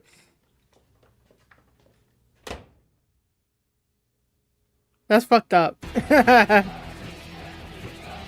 following contest is scheduled for one fall. Introducing first. It's them. They're the man. Serving cheese. Oh, man. Who's riding in like a wind. Accompanied to the ring by the Oh. Caleb Conley, weighing in at 1/2 a patriotic buck ton. He is the unofficial American Territories champion, the American manservant, Jeeves. Well, as Violent J deals with the demands of Big Vito in the locker room area, apparently, Beta, you and I will have the pleasure of dealing with the reigning JCW American champion, Caleb Conley. Welcome to commentary. And damn right, your pleasure. And his opponent,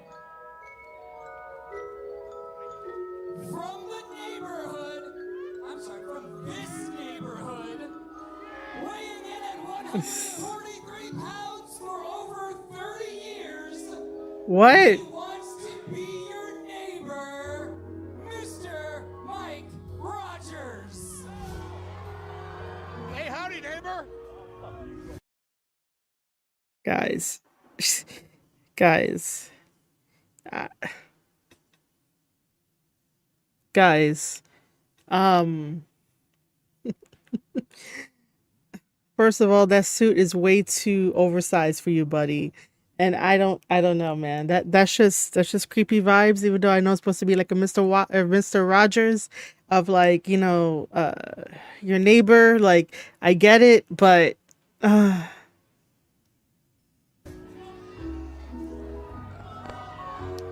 we've got Mr. Mike Rogers headed to the ring. Caleb Conley, you're a commentary with us, and Jeeves, he's out of the ring, but it seemed like he was there kind of reluctantly. What's up with that?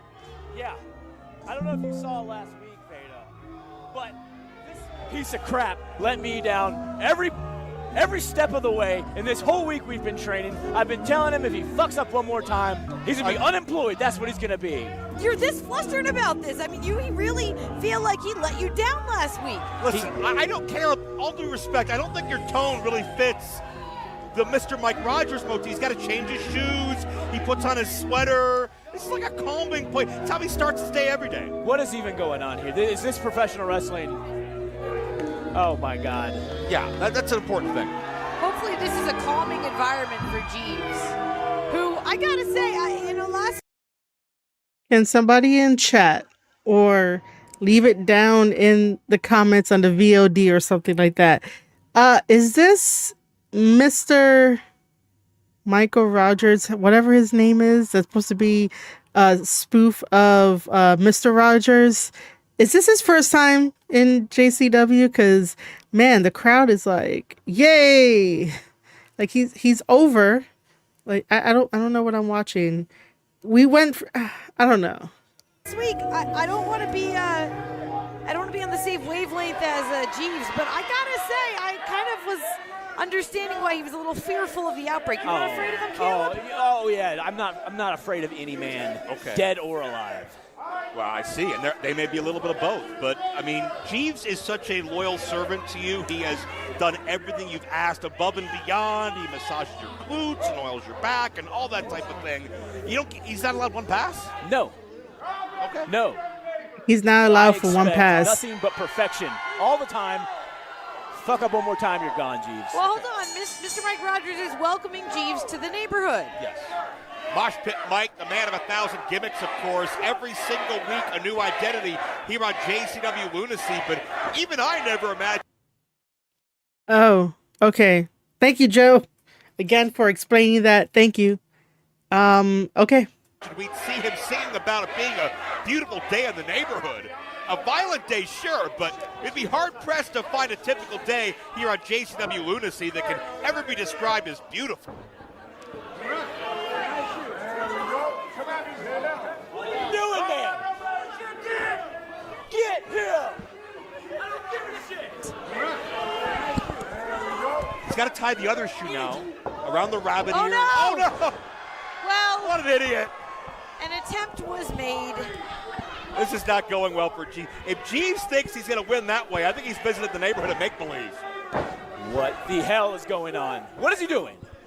He's got him by the ears and then a slap to the face of Mr. Mike Rogers.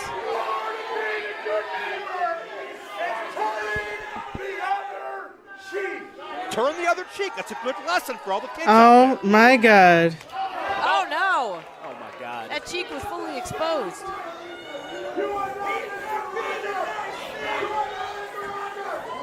And Jeeves has finally found somebody that he can lambaste for being delusional. Whoa. Oh, no. Oh, Jeeves gets flung. I've been putting in hours all week with this guy. Yeah. He's blowing my mind how bad he's doing right now. Oh my God. No! Shouldn't you be focused on your next American title defense? This is a very aggressive hug by Mr. Mike Rogers. Oh, man. Oh, no! Yeah, we're a little far past Mr. That was a McNeely bridge. on the Northern Light suplex as Jeeves is able to kick out. Please, for the love of God, do something good, Jeeves. Oh, my God. I mean, he could quit the company. Well, again, he ran full force. That was some aggression. There we go again. See, accidental back elbows by Mr. Mike Rogers. Jeeves. I understand it's supposed to be entertaining, but come on. I'm going to take a quick break so I could go get some water, and I'll be right back.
All right. He ended up beating himself by the time this is all said and done. whoa!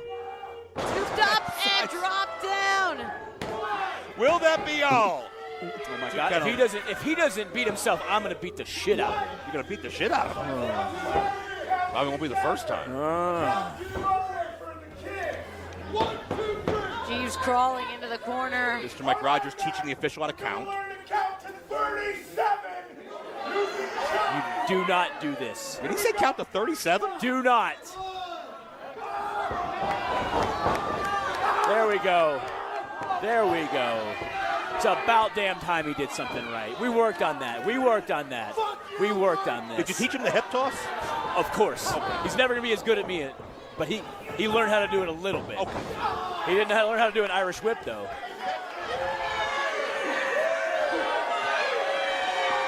I don't think anyone's ever done that at Mr. Rogers before, but there's a clothesline.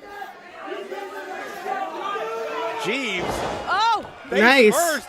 This could be Jeeves' first one-on-one win ever. Look at this. Look at the leg. But, he's going to do this. But I'm not really impressed with the match. That close. If Jeeves is successful, is there like a bonus? Is he going to get a title shot? Well, like, he's going to get to rub my glutes one more time, one more day, one more week for him. It's really about loving what you do. That's what it comes down to. He better love what he does. Someone has to.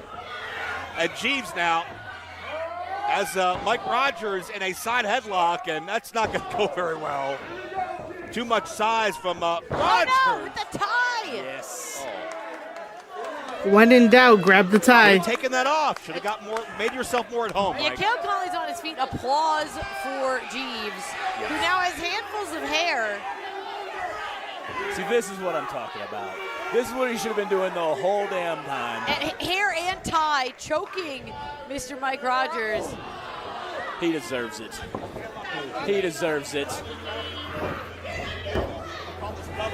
Jeeves hooks the leg. He's got two and a kick out.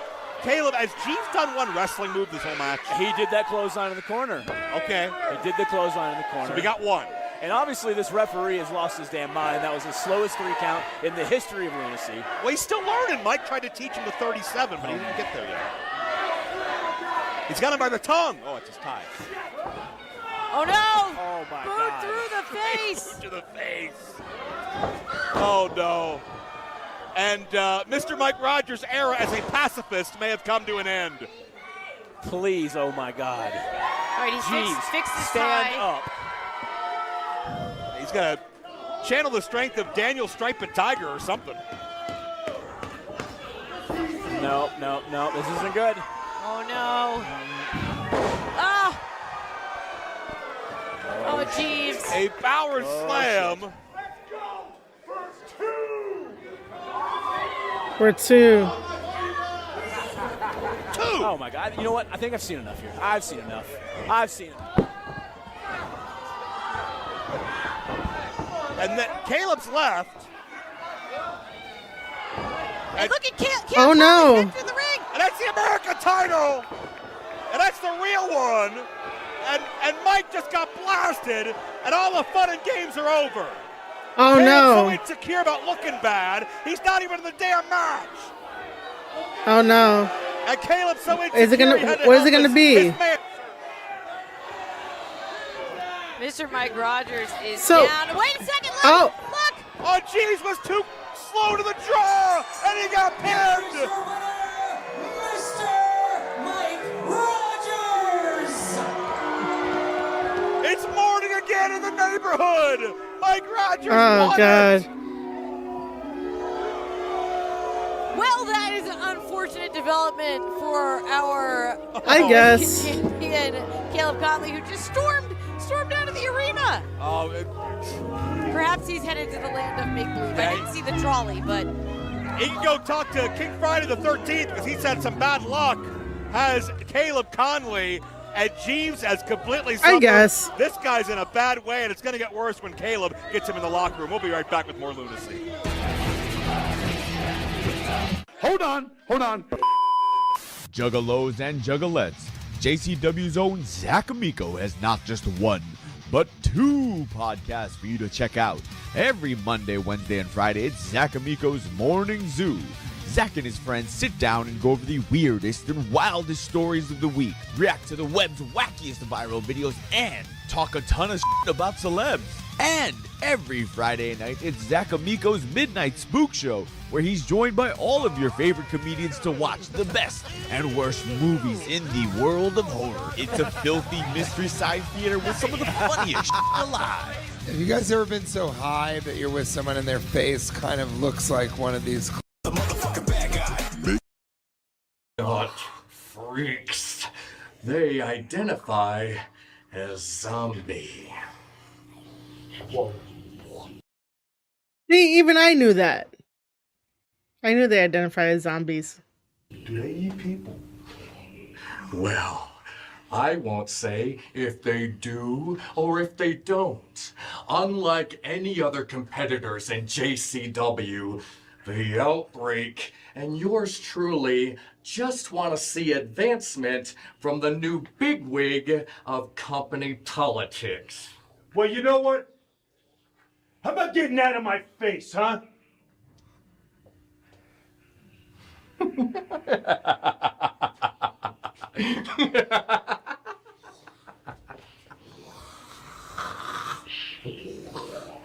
This place is getting weirder by the moment. I can't even go to the bathroom alone.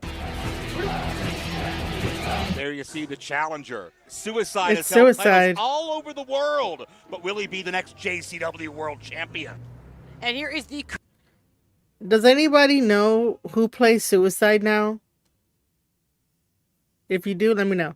current JCW World Champion, Too Tough Tony, repping worldwide, and he looks focused and ready to go. The following contest is scheduled for one fall, and it is for the JCW World Championship. Introducing first.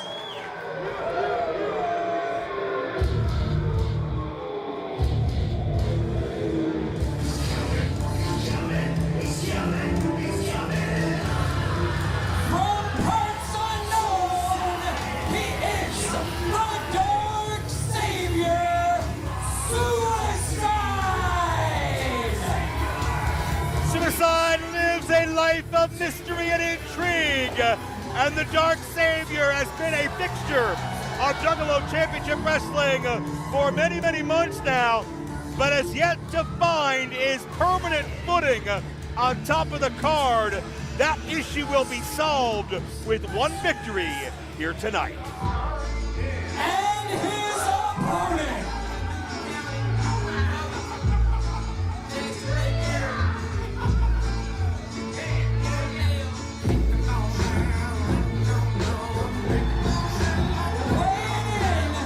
At 240 liters of rot gut, he is the Louisville Town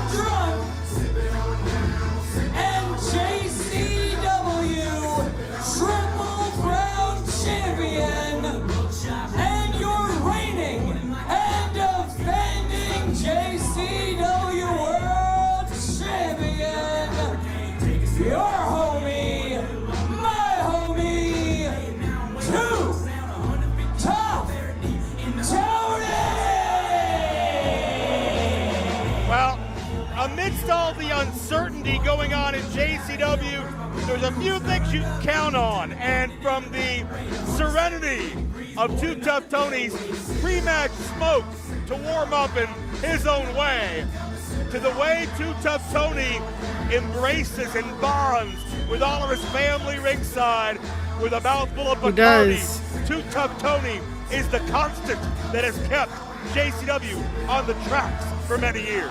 1,000% Joe Dombrowski. There's a reason why it was Willie Mack and Too Tough Tony who went right to the commissioner, who went right to Violent J to find out what the heck is going on here in JCW, because Too Tough Tony, he doesn't see this just as, a title that he holds. He sees it as a responsibility to juggalos all over the world to spread the word and keep it coming. And Suicide, look at Suicide.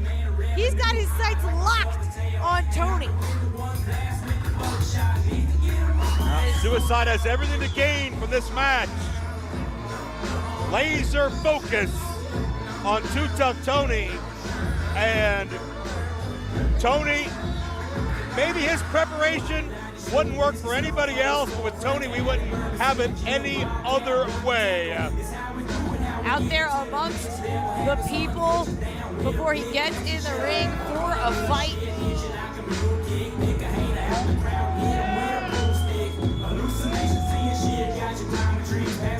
You can see the bones are out. People looking on with love, with support. Many of these juggalos have watched Too Tough Tony for years, if not decades. Well, it was in his introduction. Triple Crown champion has collected title after title here in JCW.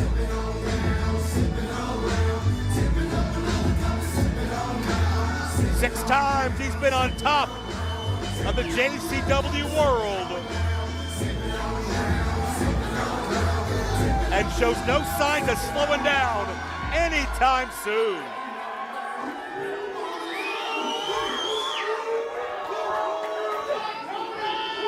Oh, but Suicide looks ready.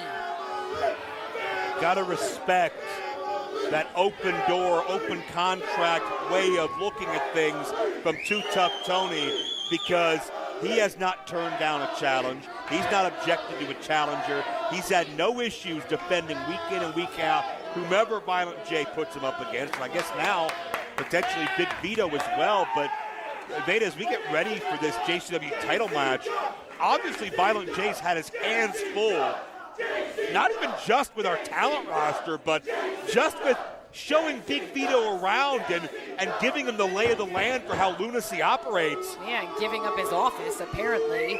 Do you think Violent J is realizing that he's got himself maybe a little bit deeper into this than he counted on? Yeah, I mean, it truly seems like Big Vito has become extremely influential, extremely quickly here in JCW. But as long as someone like Too Okay, Tough good. Tony Now we get holding into the on match, to our man. top championship, our top prize, you have to imagine that things are in good hands. It was Too Tough Tony winning that title that caused the defeat of our Infiltrators Game Changer Wrestling a few months ago. Tony always raises the Lunacy banner high. Suicide forcing Tony back into the corner. And between what's gone on with Violent J having to deal with Big Vito, we heard Stephen Flo say, "What have you done?" We heard the words of Shaggy Two-Dope a couple of weeks ago saying, "I don't think this is a good idea. I think this could be a mistake. This could jeopardize what we stand for." I have to wonder, I wish I could be a fly on the wall inside the mind of Violent J as he processes how this first full week has gone with the investor Big Vito on hand. But right now, it is We actually have wrestling going on. Suicide on hand, looking to get the upset and become the leader of this new era of JCW Lunacy. Big time main event as Tony's struggling to free himself, but I think he's done it here. Got a headlock of his own. Whoa, Suicide goes down hard. Tony's deceptively mobile. That shoulder You tackle. can never take that away from him. And 2 scoops of whoop to rally this crowd, and Suicide could sense the tides turning away from him. Yeah, that's a smart strategy by Suicide, heading to the outside. But the champ's right behind him. Yeah, Suicide's not going to find any friends on the outside. Some of the youngest juggalos are getting in on things here. And he'll never forget these moments deep in the pit of lunacy. Yeah, unfortunately for Suicide, we are packed in here in Reno. Not a lot of room to move, and he is trapped. Definitely not a lot of room. Amongst the masses. Not just by the masses, he's surrounded by steel as well. Anywhere Tony throws him, it's not going to end well for Suicide. Well, now Tony drew him back inside the ring. Suicide's trying to get a little distance here. Bringing the fight. There's another Tony staple. Now, this will go better than Mike Rogers, I think, as far as counting along. We got some shots to the head. 10 shots to the head. Suicide staggers onto the shoulders and dropped hard. Tony gonna pick up the win. 2. Whoa. And a kick out. You think about Suicide's past through the years. You think about the high-flying scramble matches. You think about the high-wire matches. You think about the risks that Suicide's willing to take when he leaves his feet. But Too Tough Tony has kept this a man-on-man brawl. And there are not many who can have the advantage over Tony in that environment. Well, but Suicide, he's changing the environment right now, forcing Tony to the outside. Yeah, great sense of balance. Suicide caught himself on those ropes and down with a pescado. Too Tough Tony absorbed the brunt of. No. We're not going to do this. We're not going to call it a pescado. A pescado means fish. He did not flail around like a fish. We're not doing this. No. Just call it a plancha. Just call it a plancha. Do not call it a pescado. Oh my God. Do not call it a pescado. Joe should know this. Every time that MOW has all of the luchadors in there, he says it right. He says that they have a plancha. You know, when they go up the top rope to do a crossbody, because essentially a plancha is a crossbody, but technically it doesn't look like a crossbody. Just call it a crossbody. Suicide is not a Hispanic type of character. Suicide is not a Mexican character, a Puerto Rican character, a Dominican character, you know. If you want to throw in Cuban in there, like, Suicide is just a Suicide character. It's just kayfabe. It's just, you know, it could be anything, but like definitely not. But do not call it a pescado. A pescado means fish. You cannot use it for somebody that's doing a crossbody, aka a plancha. Please do not do this. Don't do this, because I'm going to be ranting about it every single time I hear it, because for some reason, you know, Americans want to use Spanish terms all the time, but you need to understand what the Spanish terms are. So talk to your Spanish friends. I'm one of them. Pescado is not a replacement for plancha. Pescado is not a replacement for crossbody. Excalibur was doing the same shit, and I was getting on him when I used to review AEW. Do not say pescado, commentators.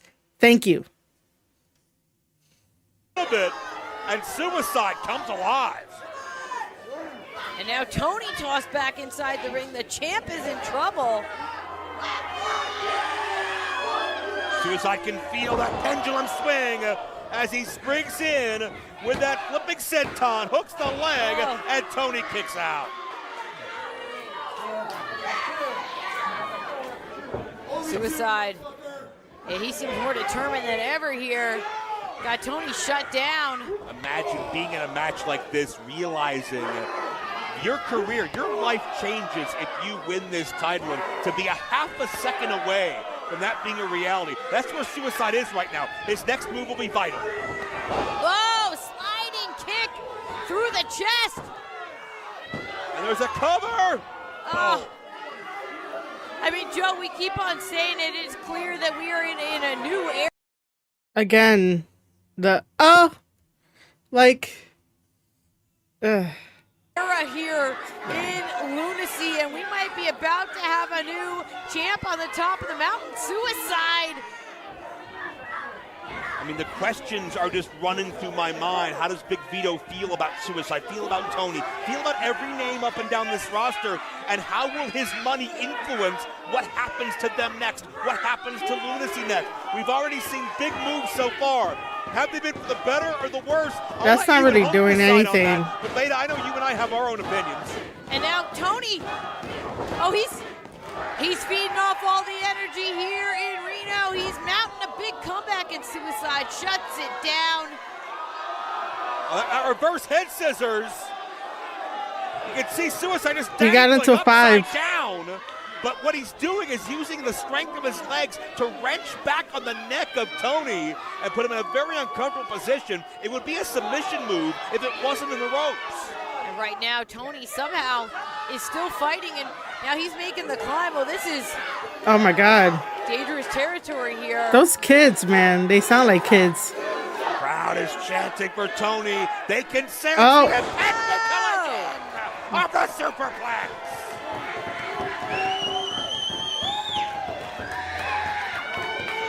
And when Tony has his back against the wall, that's when he more often than not pulls out the biggest Hail Marys. Suicide's down. Too Tough Tony is down. The count is on here in our main event. Turning point in this matchup, whoever gets to their feet first will have a decisive advantage, no question. Well, they're both back up. Hard series of rights. Suicide between the eyes, and the elbow connects. Tony is so great under pressure, so great battling adversity. That's when he is truly at his best. Suicide's down. Tony Salt! This could be all. Still the champion. Oh. So close. And Tony could feel it was 3, but it just wasn't to be. You know, here's another critique that I want to give. If you're on commentary, you see a big guy like Too Tough Tony that you're like, oh, this guy shouldn't be able to move the way that he does, and he ends up doing a second rope moonsault, which definitely could probably make you shit your pants, right? So if you know that this big guy is doing that, and then you have Suicide taking all of that, right, that moonsault, instead of saying, oh, when Suicide kicks out, right, a better way to get that excitement and that shock across is to also try to say like, oh my God, I thought Suicide was done for. He has energy. He kicked out. Joe, did you see that? Joe, he kicked out. How much energy does Suicide have? That's way better than just doing, oh, like this whole entire time, Vader has done that. Again, that's one of my pet peeves when people are on commentary is that give me your true emotion as you are watching what is happening, because you are supposed to be reacting to what is happening. The more that I hear the O's and the ahs and the E's and the oohs, like that doesn't do shit for me as a fan to get behind this. While yes, you know, your body's going 100 miles a second. I know. I used to be on commentary. I just haven't got booked in a while. But regardless of that, it's sort of like, you know, you should be shocked because Too Tough Tony is a big ass guy. Like I said, that could probably make you shit your pants by doing that moonsault. And the best you could come up with is, oh, even though Joe would take, the slack there and talk about how, Suicide kicked out and all that kind of stuff. But, since you were the first one to say something, it could have been like, oh my God, Joe, I thought that was it. But you saw him kick out. Joe, did you see that? Blah, blah, blah. Like, that's more excitement because you're building Too Tough Tony around his persona. You're also giving flowers indirectly to Suicide for kicking out. And you could also say something to bring the story home of like, maybe Suicide has enough energy left. Maybe he could win this, maybe that. Like, you throw out stuff there. You don't just do the, like, come on. I just think that relying on the ohs and the oohs and the ahs whenever you're on commentating is a really bad crutch. I understand that you may not know what to fill in like the blanks, because it's the same thing with podcasters and people who are like in interviews and they say ums and ands and they tell you not to do that. They tell you, don't fill the space with unnecessary words. Well, on commentary, don't fill the space with unnecessary words, unnecessary sounds. That is like a constant. Like, Suicide here just kicked out of that big ass moonsault from Too Tough Tony, and your first reaction is gonna be, oh, like, is that really gonna be your first reaction? Your first reaction should be like, Joe, did you see that? I thought Suicide was done for, but I guess he has enough energy. Could Suicide dethrone Too Tough Tony tonight? That is a better way of doing commentating. Better way of doing it.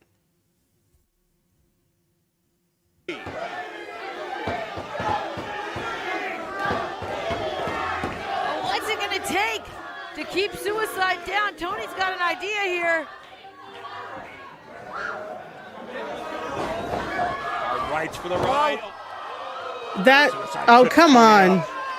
That didn't look too smooth. And now it's Suicide up top. Double stomp. Double stomp. All right to the spine. Suicide could do this. No! How will JCW say no? Oh, we were military. Again,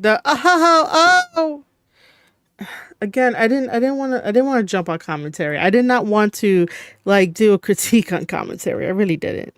But it's so, like, I get it if people get tired and whatnot. I totally get it. But you still got to tell a story of like, here comes Suicide with his quickness. He trips up Too Tough Tony. What do you think he's going to be doing? Oh, he's climbing up to the rope. Hopefully he could be careful and maybe end this match. Oh, I said in that, I'm going like 100 miles a second in my brain. But like, Suicide's climbing up to the top. What could he have planned? Oh, here comes the double stomp. That looked devastating. He goes for the cover. 1, 2. Too Tough Tony ain't gonna stay down because he's too tough. Like, you should already know these characters. You should play up the characters while you're on commentary. Rather than being like, oh, we thought that it was gonna be over. He was a millisecond away, or like like it just doesn't add up. It really doesn't, after Too Tough Tony kicks out, another line could be like, Too Tough Tony's spine is probably hurting him. He might give in soon. Who knows? But he's a champion of JCW and champions don't stay down, but we'll see what happens. Like, you want fans to get into it, the ones that are watching at home, even though I don't know how many people appreciate my huge ass breakdown right now. Like, I don't know how many people appreciate it, but like, this is what commentary can do. This is what they can do. But it just seems like it gets lazy, and it's not lazy on Joe's part, because Joe's amazing at it. It's more lazy on Veda's part. And if people get upset at me for that, so be it. But again, if you're here to watch Tape Study Series, I break down everything. I give suggestions on improving, and nothing is personal because I don't know anyone I don't know anybody. like on a personal level. This is just me trying to help the business, improve the products that we see, because, you know, it's supposed to be professional. It's not supposed to be like, oh, I got the gig. Let me do what I normally do without trying to improve one step at a time, you know, especially if you've been doing this since pandemic days in the 2020s. Like, you should already understand how story goes. Too Tough Tony has a really like long history in JCW.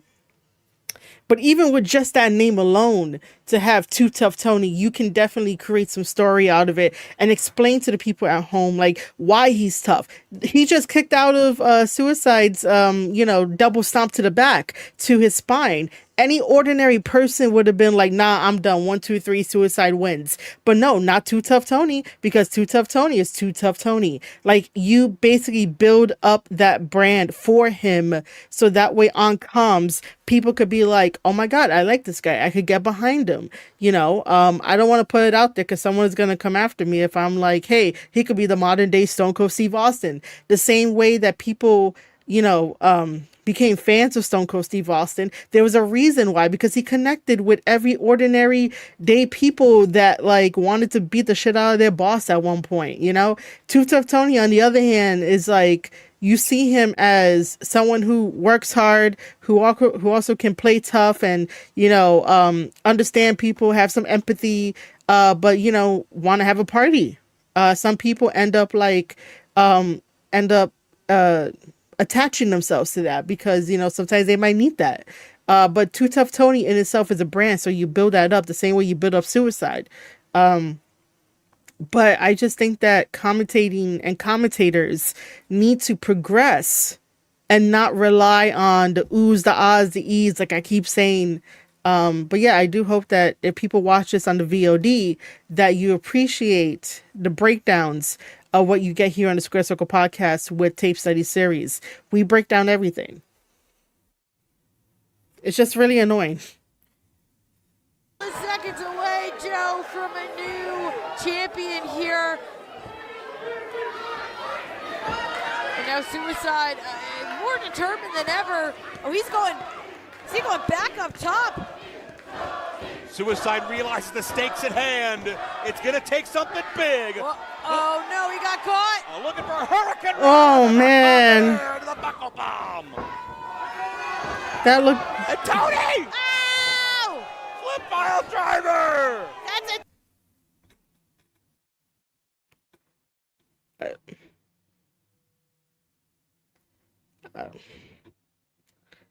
First of all, I was not expecting that, okay? Because Too Tough Tony is a round dude. But then again, wrestlers defy fucking physics every single fucking time, right? So, shout out to Too Tough Tony, and shout out to whoever's playing Suicide here. But again, Veda, dude, do you need to scream? That doesn't like excite people or be like, oh my God, woohoo. I've already said it. Too Tough Destroyer. Suicide's neck just bounced like a pogo stick, and Tony's headed back over to that bottle. I don't know if Tony can do that sober or not, but be that as it may, Tony's got the hand doused, and that big ham hock is what leads to the meteorite, to the mask, to the head, penetrated through. This match is over. Here is your winner. I honestly need to know the story behind him wanting to do that every single time where he puts his hand on fire. Not even getting a protective glove, because we could do that too. That would be way more better. But just to put his hand on fire and call it the meteorite, even though it was like a fire punch, and punch out, Suicide. Which, by the way, the thing that I love right now that I'm like just obviously 2 episodes in of JCW is that people protect the I was gonna say people protect the business, but people protect the gimmicks.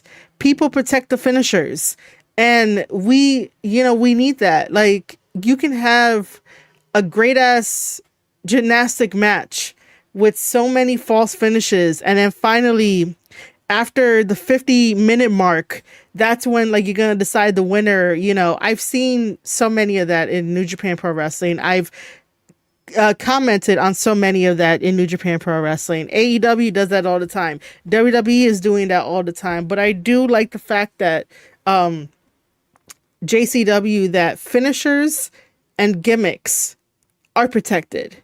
You will have to really, really, what do you call it?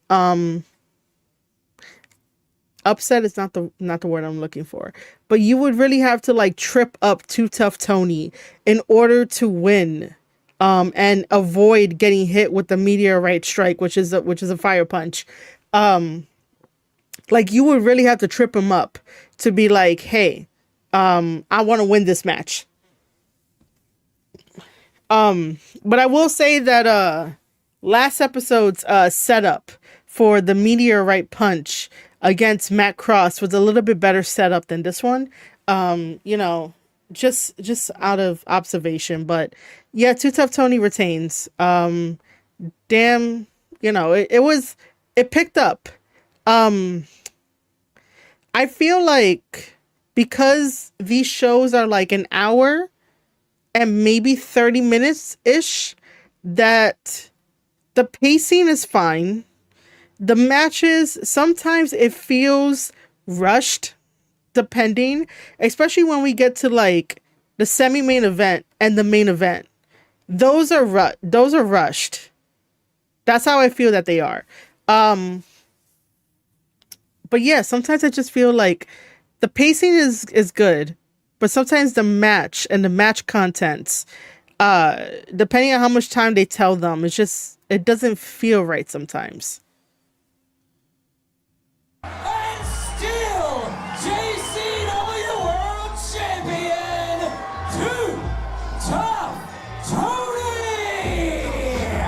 Beta in many ways, he's the embodiment, he's the heart and soul of JCW, and that's no disrespect to Willie Mack and a number of others you could say that about, but Too Tough Tony, even when things are in doubt, you can always count on Tony pulling through. Too Tough Tony, still JCW World Champion, and Joe Dombrowski. I know we all have a lot of questions about what's going down here in JCW with these new investors. A lot of changes are on the horizon, but you said it yourself. The one constant we have is Too Tough Tony represent. He is one of the most unique stars in wrestling, a gymnastics and parkour master. Who can perform feats of athleticism Oh damn! impossible by any other man in the industry. Full press. Oh, beautiful. No other man in this industry can do a maneuver like that. His talents have taken him to 20 different countries, but some of M-Dog Matt Cross's most breathtaking moments have taken place right here at home. Spear! Now available on DVD and digital download. 4 hours of Matt's best matches and moments from his first major championship in his hometown to proving the critics who said he wasn't tough enough wrong. You'll see every important step to how Matt Cross became king of the Cleveland streets. You can do nothing but watch the incoming. Oh my God! And check out Cross! Cross putting it on the line! Up there! Look out! Dude, Okay, we're about to. Dear Lord! M-Dog Matt Cross, Aerial Insanity. Available now on DVD and digital download.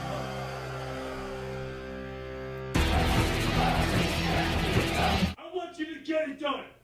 Do you understand? No excuses. Just get it done. Come in. I'd like to know if I could talk to you about a couple It's not really a good time. What is it? What do you need? Well, you know, I thought we could smooth things over, you know, handle a couple of these situations a little bit better. Listen, I got everything under control, all right? Everything is good. You're doing a great job. The show is interesting. Why don't you go home, have a Faygo, and call it a day? And by the way, use my credit card. Go buy yourself some dinner. How about that? Good night. What? Blast from the past. JCW. Blast from the past. This is the Head Banger. And their opponents. Yeah, Big Vito is funny, man. Beneath to the ring by Scott Hall. Here is Kevin Nash and X-Pac, the JWO.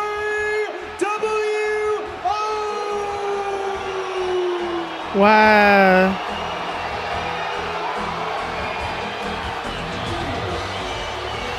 I got 2 words for you. Woo woo. Hey, yo. Wow, man. On behalf of the Wolfpack, we want to thank everybody for coming out and supporting Psychopathic.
from the past.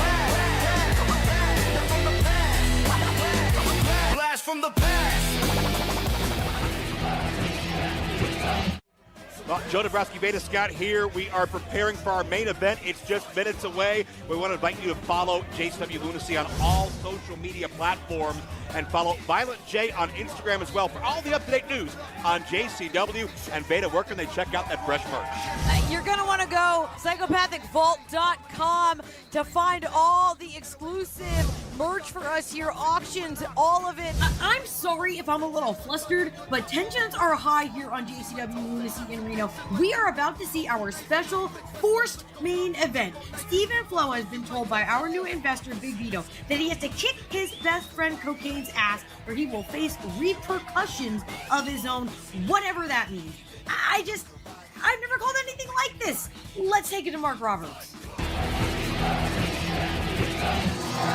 following is the Lunacy main event. Weighing in at 92 kilos. He is the devil's favorite dealer, Cocaine. Well, it seems like all may not be rosy with the Big Vito Violent J partnership.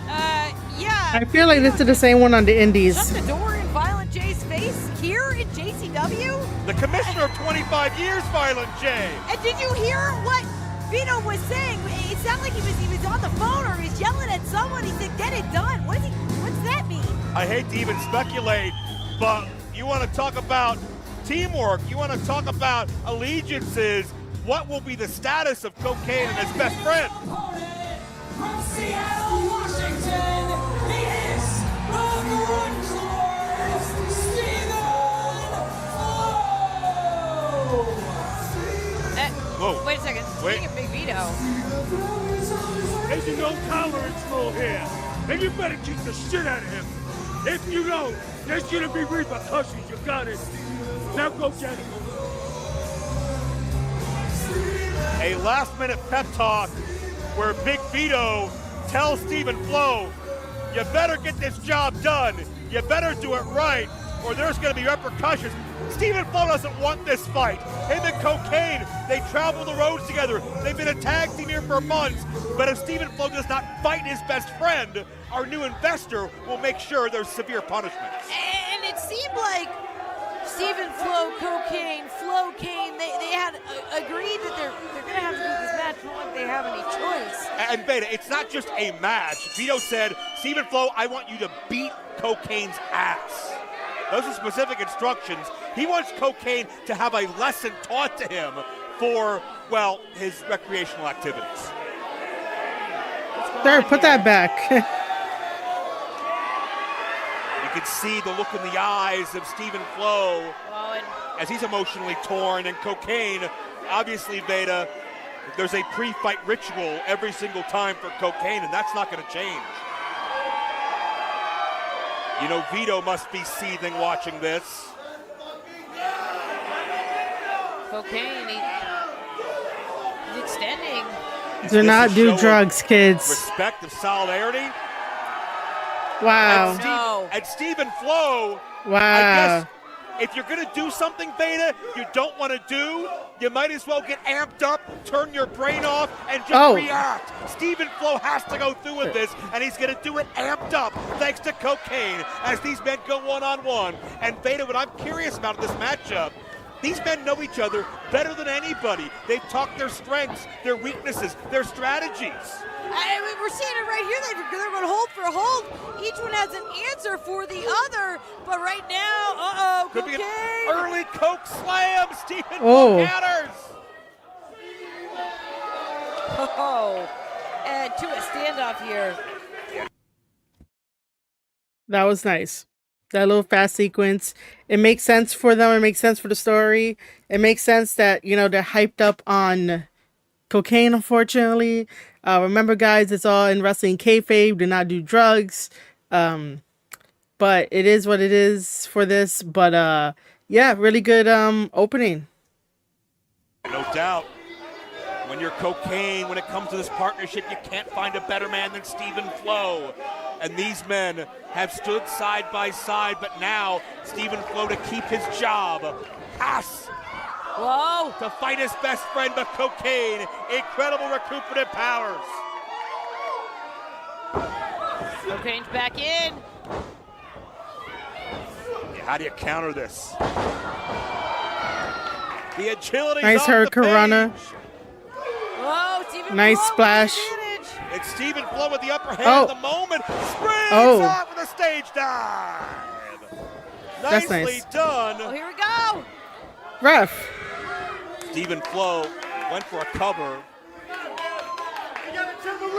Oh, and look at Stephen Flo's getting right in Cocaine's face. Hey, Stephen Flo has to do it for his job. He's saying, I'm still alive. I'm still employed in JCW. But Cocaine, he can't hold back either. The big uppercut right takes Stephen Flo down. We thought Cocaine was fired a week ago. It's amazing to see him here, but we're torn under these circumstances. Yeah, I mean, there's a whole lot on the line here. This is a punishment, really, for both of them.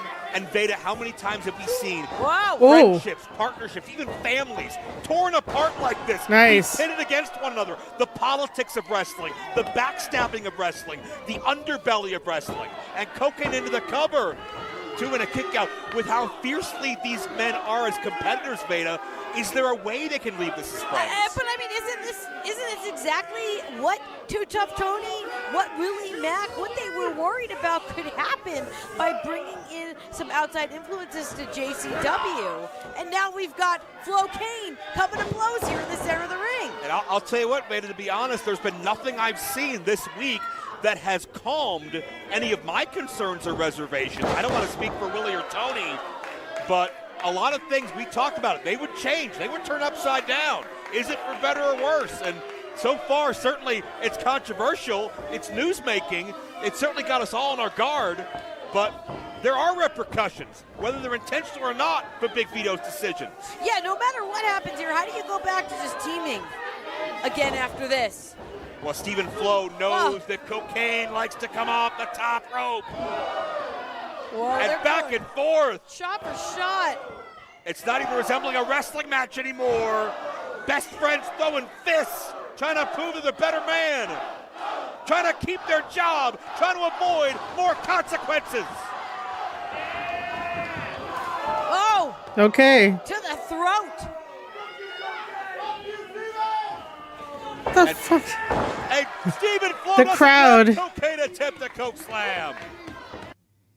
The crowd is funny. Ah! Oh no! There goes that again. A second attempt at a coke slam. Oh. He's Stephen Flo. He's got the arm. He's got the throat of Cocaine. He's trying to choke him out. Almost a version of a triangle choke. Yeah, he's got the leverage. Cocaine is fake. It's not a version of the triangle choke. It is a triangle choke. I will give it to Stephen Flo here for doing that. I was not expecting something like that to happen, but like, you know, that was mad cool. The arm is being wrenched. The scissors wrapped around the neck into the carotid artery. If the arm drops 3 times, Stephen Flo's beat Cocaine. This could happen. Oh, wait a second. No. Cocaine, he is still in it. Joe, is he reaching into his Oh, not pocket? again. Cocaine needs Not, extra boost to kick it back into high gear. And Stephen Flo. Oh. Incredible evasiveness by Flo. Gets the foot up. Cocaine staggered. Off comes the flannel.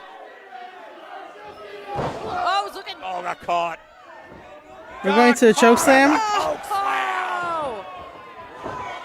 And there's the cover. And Cocaine beats his best friend. So, does that mean that he keeps his job, right? It was a hell of a match. I can't take anything away from both these men, but certainly uncomfortable to watch them both put into that situation. I mean, yeah, they said they were going to tear the house down no matter what. They did exactly that, reluctantly or not. But I got to point out, Joe, it's Cocaine with the victory. And what was the instructions to Stephen Flo? Kick his ass, give him a beating. And, you know, there were moments where Stephen Flo was in control, but I don't think this is exactly what. But Beta, here. what is the status of this relationship in the ring? Is he? Both men standing off, and is this fight going to continue? Have we seen the end of Flo? Okay, wait a minute. Whoa. A handshake. You see how far away they are. Some of these fans are yelling family. Some of these fans want them to remember what brought them to this dance. How their bond is deeper than anything Big Vito can put in their heads. And they're right. Cocaine will ride again. It'll take a lot more than an investor with deep pockets and an agenda to break up the brotherhood that's been forged. And Cocaine gives Stephen Flo the ring, because Stephen Flo stood up, risked his ass, and risked it all to come out here and fight. And Cocaine, the ultimate sign of respect, gives Stephen Flo his moment, because he deserves it. Stephen Flo all on the line. Wait! No. What? Congo Kong! And Mr. Hat's why? Monster Corporation. I mean, well, why? Big Vito said, beat Cocaine, Stephen Flo, or there will be, what did he say? Repercussions. What you don't think? I don't know. I mean, it's a little convenient to me. Oh, no! That the St. Clair Monster Corporation and Big Vito. And that's 600 pounds, for God's sake. They have this understanding, and now the target of Big Vito has fallen to the St. Clair Monster Corporation. I mean, this is. Wait a minute. And here comes Cocaine. Cocaine's Okay, back. Good. He just realized what's happened. Oh, he got Uh, caught. No. Well, has the business we got relationship... two small people. A double choke slam. Oh, my God. Incapacitate that man. The relationship with Jasmine and Vito that we speculated on, is that what's led us here? The Monster Corporation taking down what Vito would look at as maybe the two biggest derelicts, the biggest dregs of the JCW locker room. Oh, no. And this is no time to be happy, for God's sake. Oh, no. Oh, and that double happy splash. I mean, this is not, they just crushed. Stephen Flo. His insides could be torn apart. I mean, we got to get someone out here to... Mr. Happy is what? 4 times Stephen Flo? 5 times? Stephen Flo just had a match himself against Cocaine. I mean, he's like seizing on the mat. We got to get someone out here for him. This was no doubt a message. Maybe not just from the Monster Corporation, maybe not just from Jasmine St. Clair, but maybe it does come from more than friends in higher places. Oh, no. Stop no, it. Not again. Stop it. Well, it's very clear the directive to assault, to maim, to injure Stephen Flo came to Jasmine St. Clair directly from Big Vito. But what is the future of the health, the career of Stephen Flo? What is the future of Cocaine in the crosshairs of Vito? All these combustible elements will be right here on JCW Lunacy next week. But for God's sake, get some help out here for Stephen Flo. This man's hurt.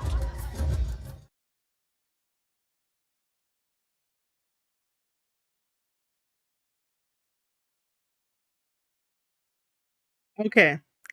Well, that ending was just what the fuck? Only because of yeah, I know that Big Vito said there were gonna be repercussions if Stephen Flo lost, but maybe to send out, we don't know. We're gonna have to tune in next week. The Monster Squad to beat him up. You know, I don't know. That's very what WWE-ish, AEW-ish in a way. Well, first of all, when the graphic dropped about what this episode was gonna be about, that friends have to fight each other, I was just like, you know who does that? AEW does that. AEW does the whole friendship stuff that ends up being on their program. WWE does that too, where two former friends are fighting each other and stuff like that. And this is what I mean, that the main event fell short. Okay, they really did not tear the house down. They did some really cool stuff. Cocaine in the end won because he got, super spiked up and was able to beat Stephen Flo, which wasn't really a bad idea to have Cocaine win. But there was no really truly beating his friend's ass for the sake of it.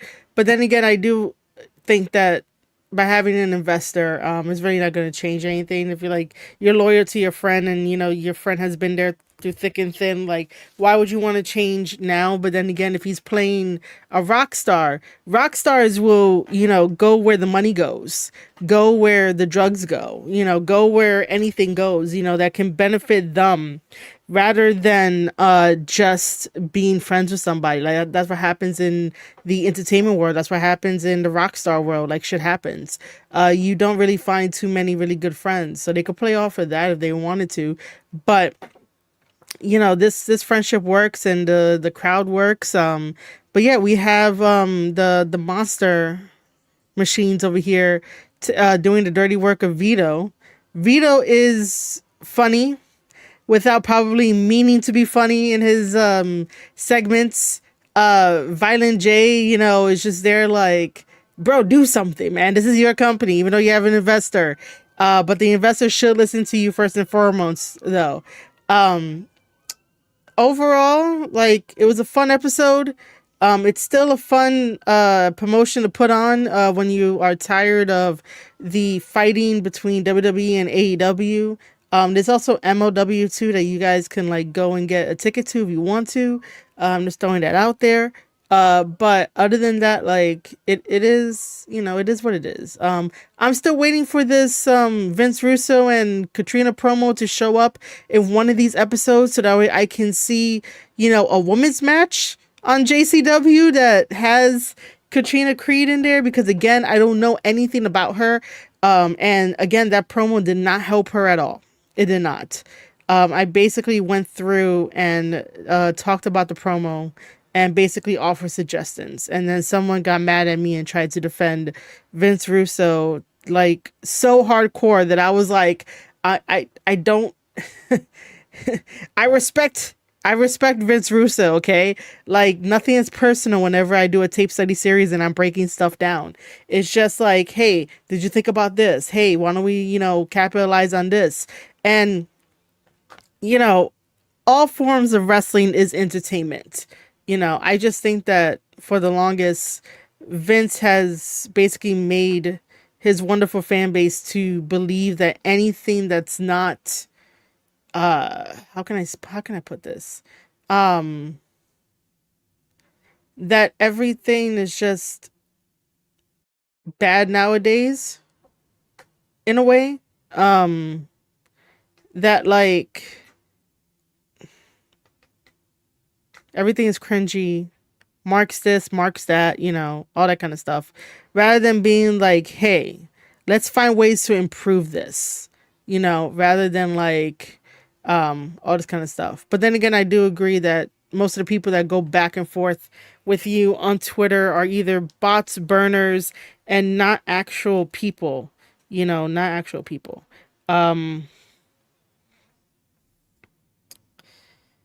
Yeah, so I guess now it's your turn to let me know what you guys thought of episode 56. I'm like I said, I'm still waiting for like when Vince Russo decides to come on in and whatnot.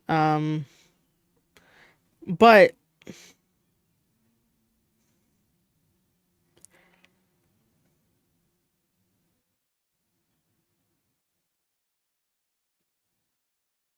also, I do want to say that sometimes if you go onto somebody's video, right, and leave a comment, please make sure to reread it a couple of times and think to yourself, does this need to be said?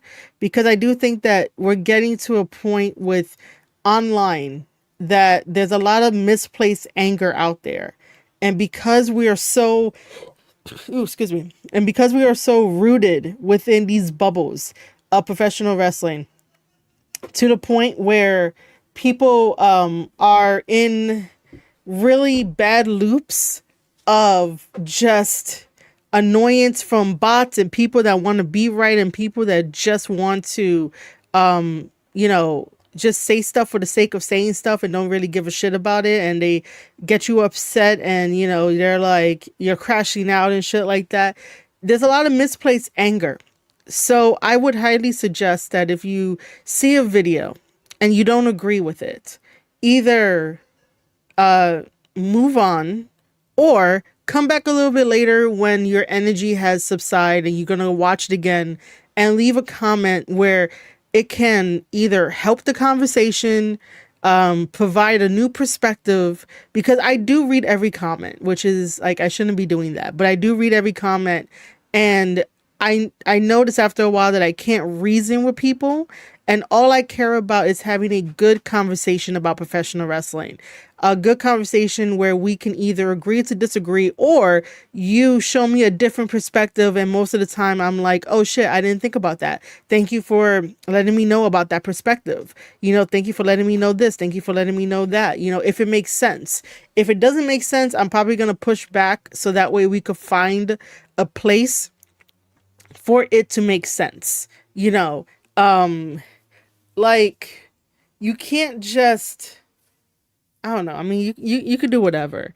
I wanted to talk about the promo of, that the question was, did Vince Russo overshadow Katrina Creed in that promo? Because I really do think that he did, but nothing on a personal level. I just think so because it did not do anything. And Vince Russo is such a really high energy and a really high personality, like a really, like you know his name anywhere. So, you know, being in a promo with somebody else is sort of like, yo, you gotta understand your energy is way above hers and whatnot. You know, so yeah. Um, like I said in part one, I do not mind if anybody else from anyone else's community comes over and watches my stuff and comments on it. But just know that, like, you don't have to defend Russo so hard. You don't have to defend him. You don't. Again, when I do tape study series, nothing personal, just stuff that I think about, stuff that could be improved and whatnot. But yeah, let me wrap that up. Let me wrap this up because I'm hungry and I want to go and eat. What I will say is that thank you, ladies and gentlemen, for tuning in to watching JCW Lunacy with me. The only reason why that I would do these live streams like early is because later on in the day I either have to like cook dinner for my family or I want to go out, maybe run some errands and stuff like that. And I am sharing one laptop, which down in the description below and also in the pinned comments, I will put my Throne wish list in order to help me get new equipment because I can't keep sharing one laptop if I want to make Tape Study Series a very viable business to where I can watch wrestling matches with you guys and also help out wrestlers behind the scenes by giving them one-on-one consultations that can be accessed over at Patreon once I set everything up.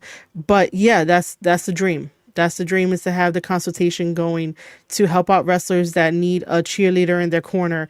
And no, it's not going to cost you $99 for, you know, any of that kind of stuff. Most likely it will be very tangible. I still haven't really decided on a figure, but I just want to let you know the Square Circle Podcast will always be there to talk about professional wrestling. Upcoming on the Square Circle Podcast and Tape Study, you can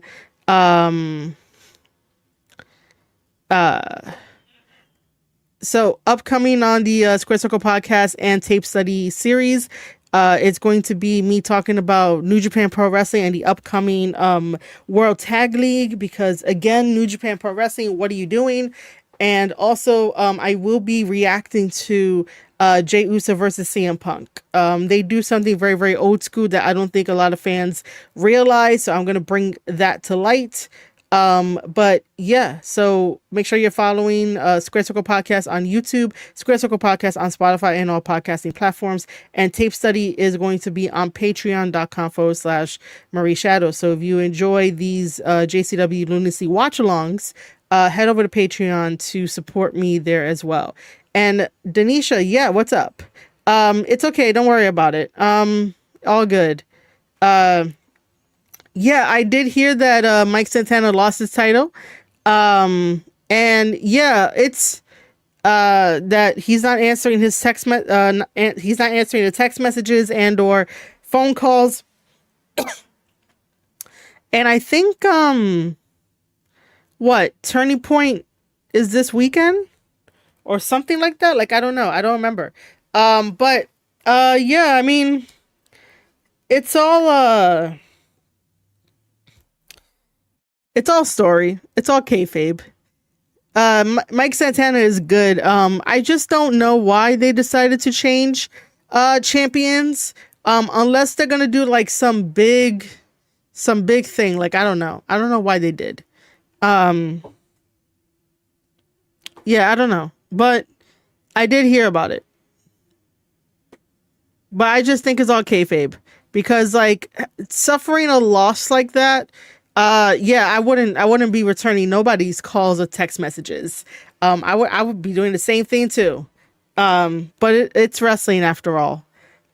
So yeah. By the way, for anyone that's watching this on the VOD, just know that you can find all of my tweets at Marie_Shadows. You know, patreon.com/Marie Shadows for all updates and stuff like that. Square Circle Podcast on Spotify, all podcasting platforms. Tape Study Series will be on Patreon. Discord Notes is the looser sidecast podcast of me talking about stuff that's off topic of professional wrestling. That's also on Patreon. That's an exclusive Patreon podcast that's there. And I will be doing the 2026 wrestling planner as well. I just have to sit down and look at what I want to do and how I want to do it. But yeah, if you guys don't know, I do have planners over at Amazon and over at Barnes and Nobles, and stuff like that. So you can find me like everywhere.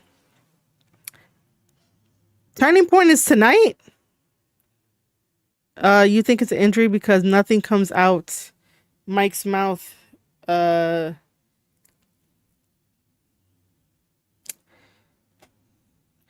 I think it's just wrestling. It's gonna be a wrestling move. So wait a minute. Mike Santana lost on a regular TNA show?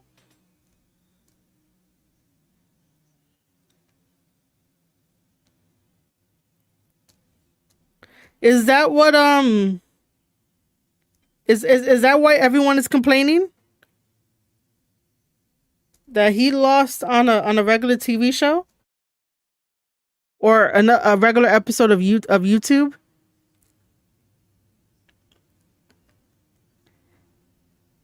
Yeah, I'm gonna have to fix the 2-second keyframe interval because this thing is on a 2-second delay. And I hate it.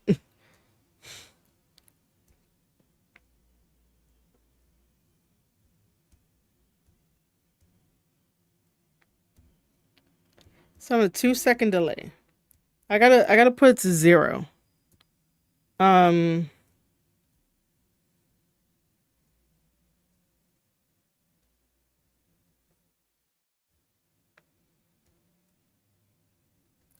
me just see something.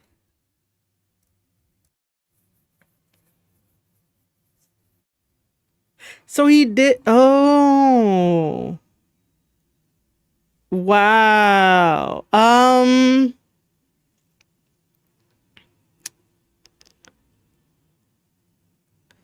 Oh.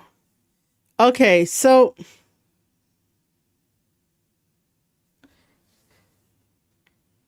wait, that is why would they? Okay. My wrestler brain right now is I have a lot of questions. Give me a second here.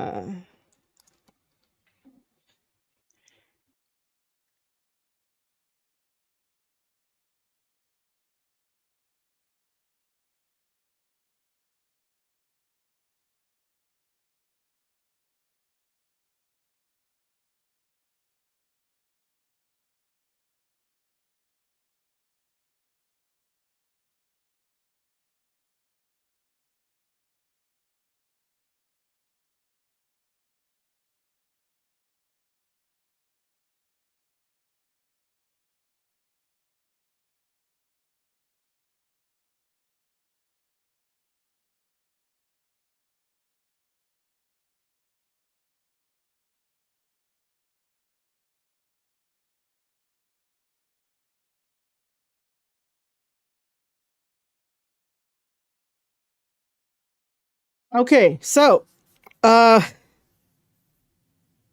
all right, so Frankie Kazarian cashed in his the call your shot thing, similar to like the Money in the Bank thing.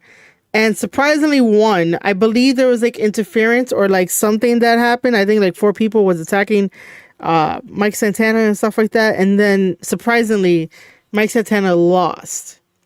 And then today is Turning Point, the pay-per-view.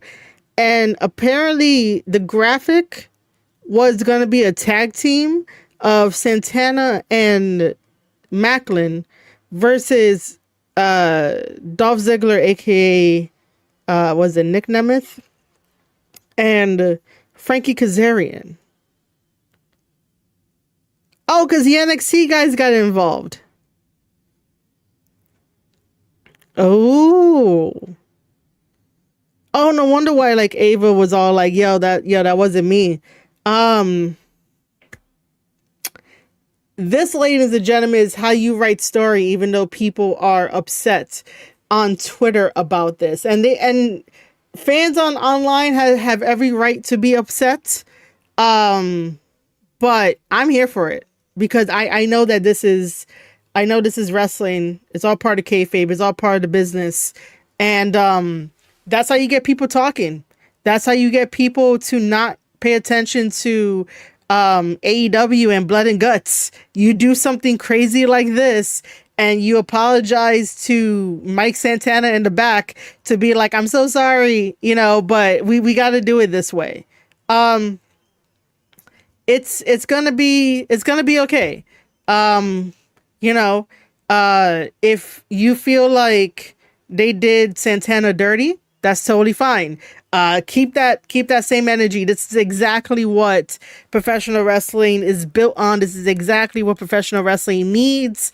And yeah, just enjoy the ride, enjoy the show. Eventually, we should be happy that Santana got the belt. Okay, we should be happy that he's champion. Yes, should he be champion longer? Of course. Every champion wants to hold that belt for however long they can, but shit happens. This is the business. Things change on a whim. I don't think they did it to him to spite him, unless he comes out on an interview with somebody credible to basically say what he needs to say. But I just think this is all wrestling. This is all part of the business. It's all part of the story. It's all part of us coming together as wrestling fans to be like, I need to tune in to Turning Point to see what happens. But if I was him, I would be upset too. And I would not return anybody's calls. And I would not, basically, say, I wouldn't return any texts or anything like that. All right. Fantastic. But yeah, like I said, fans online have every right to be upset at what happened.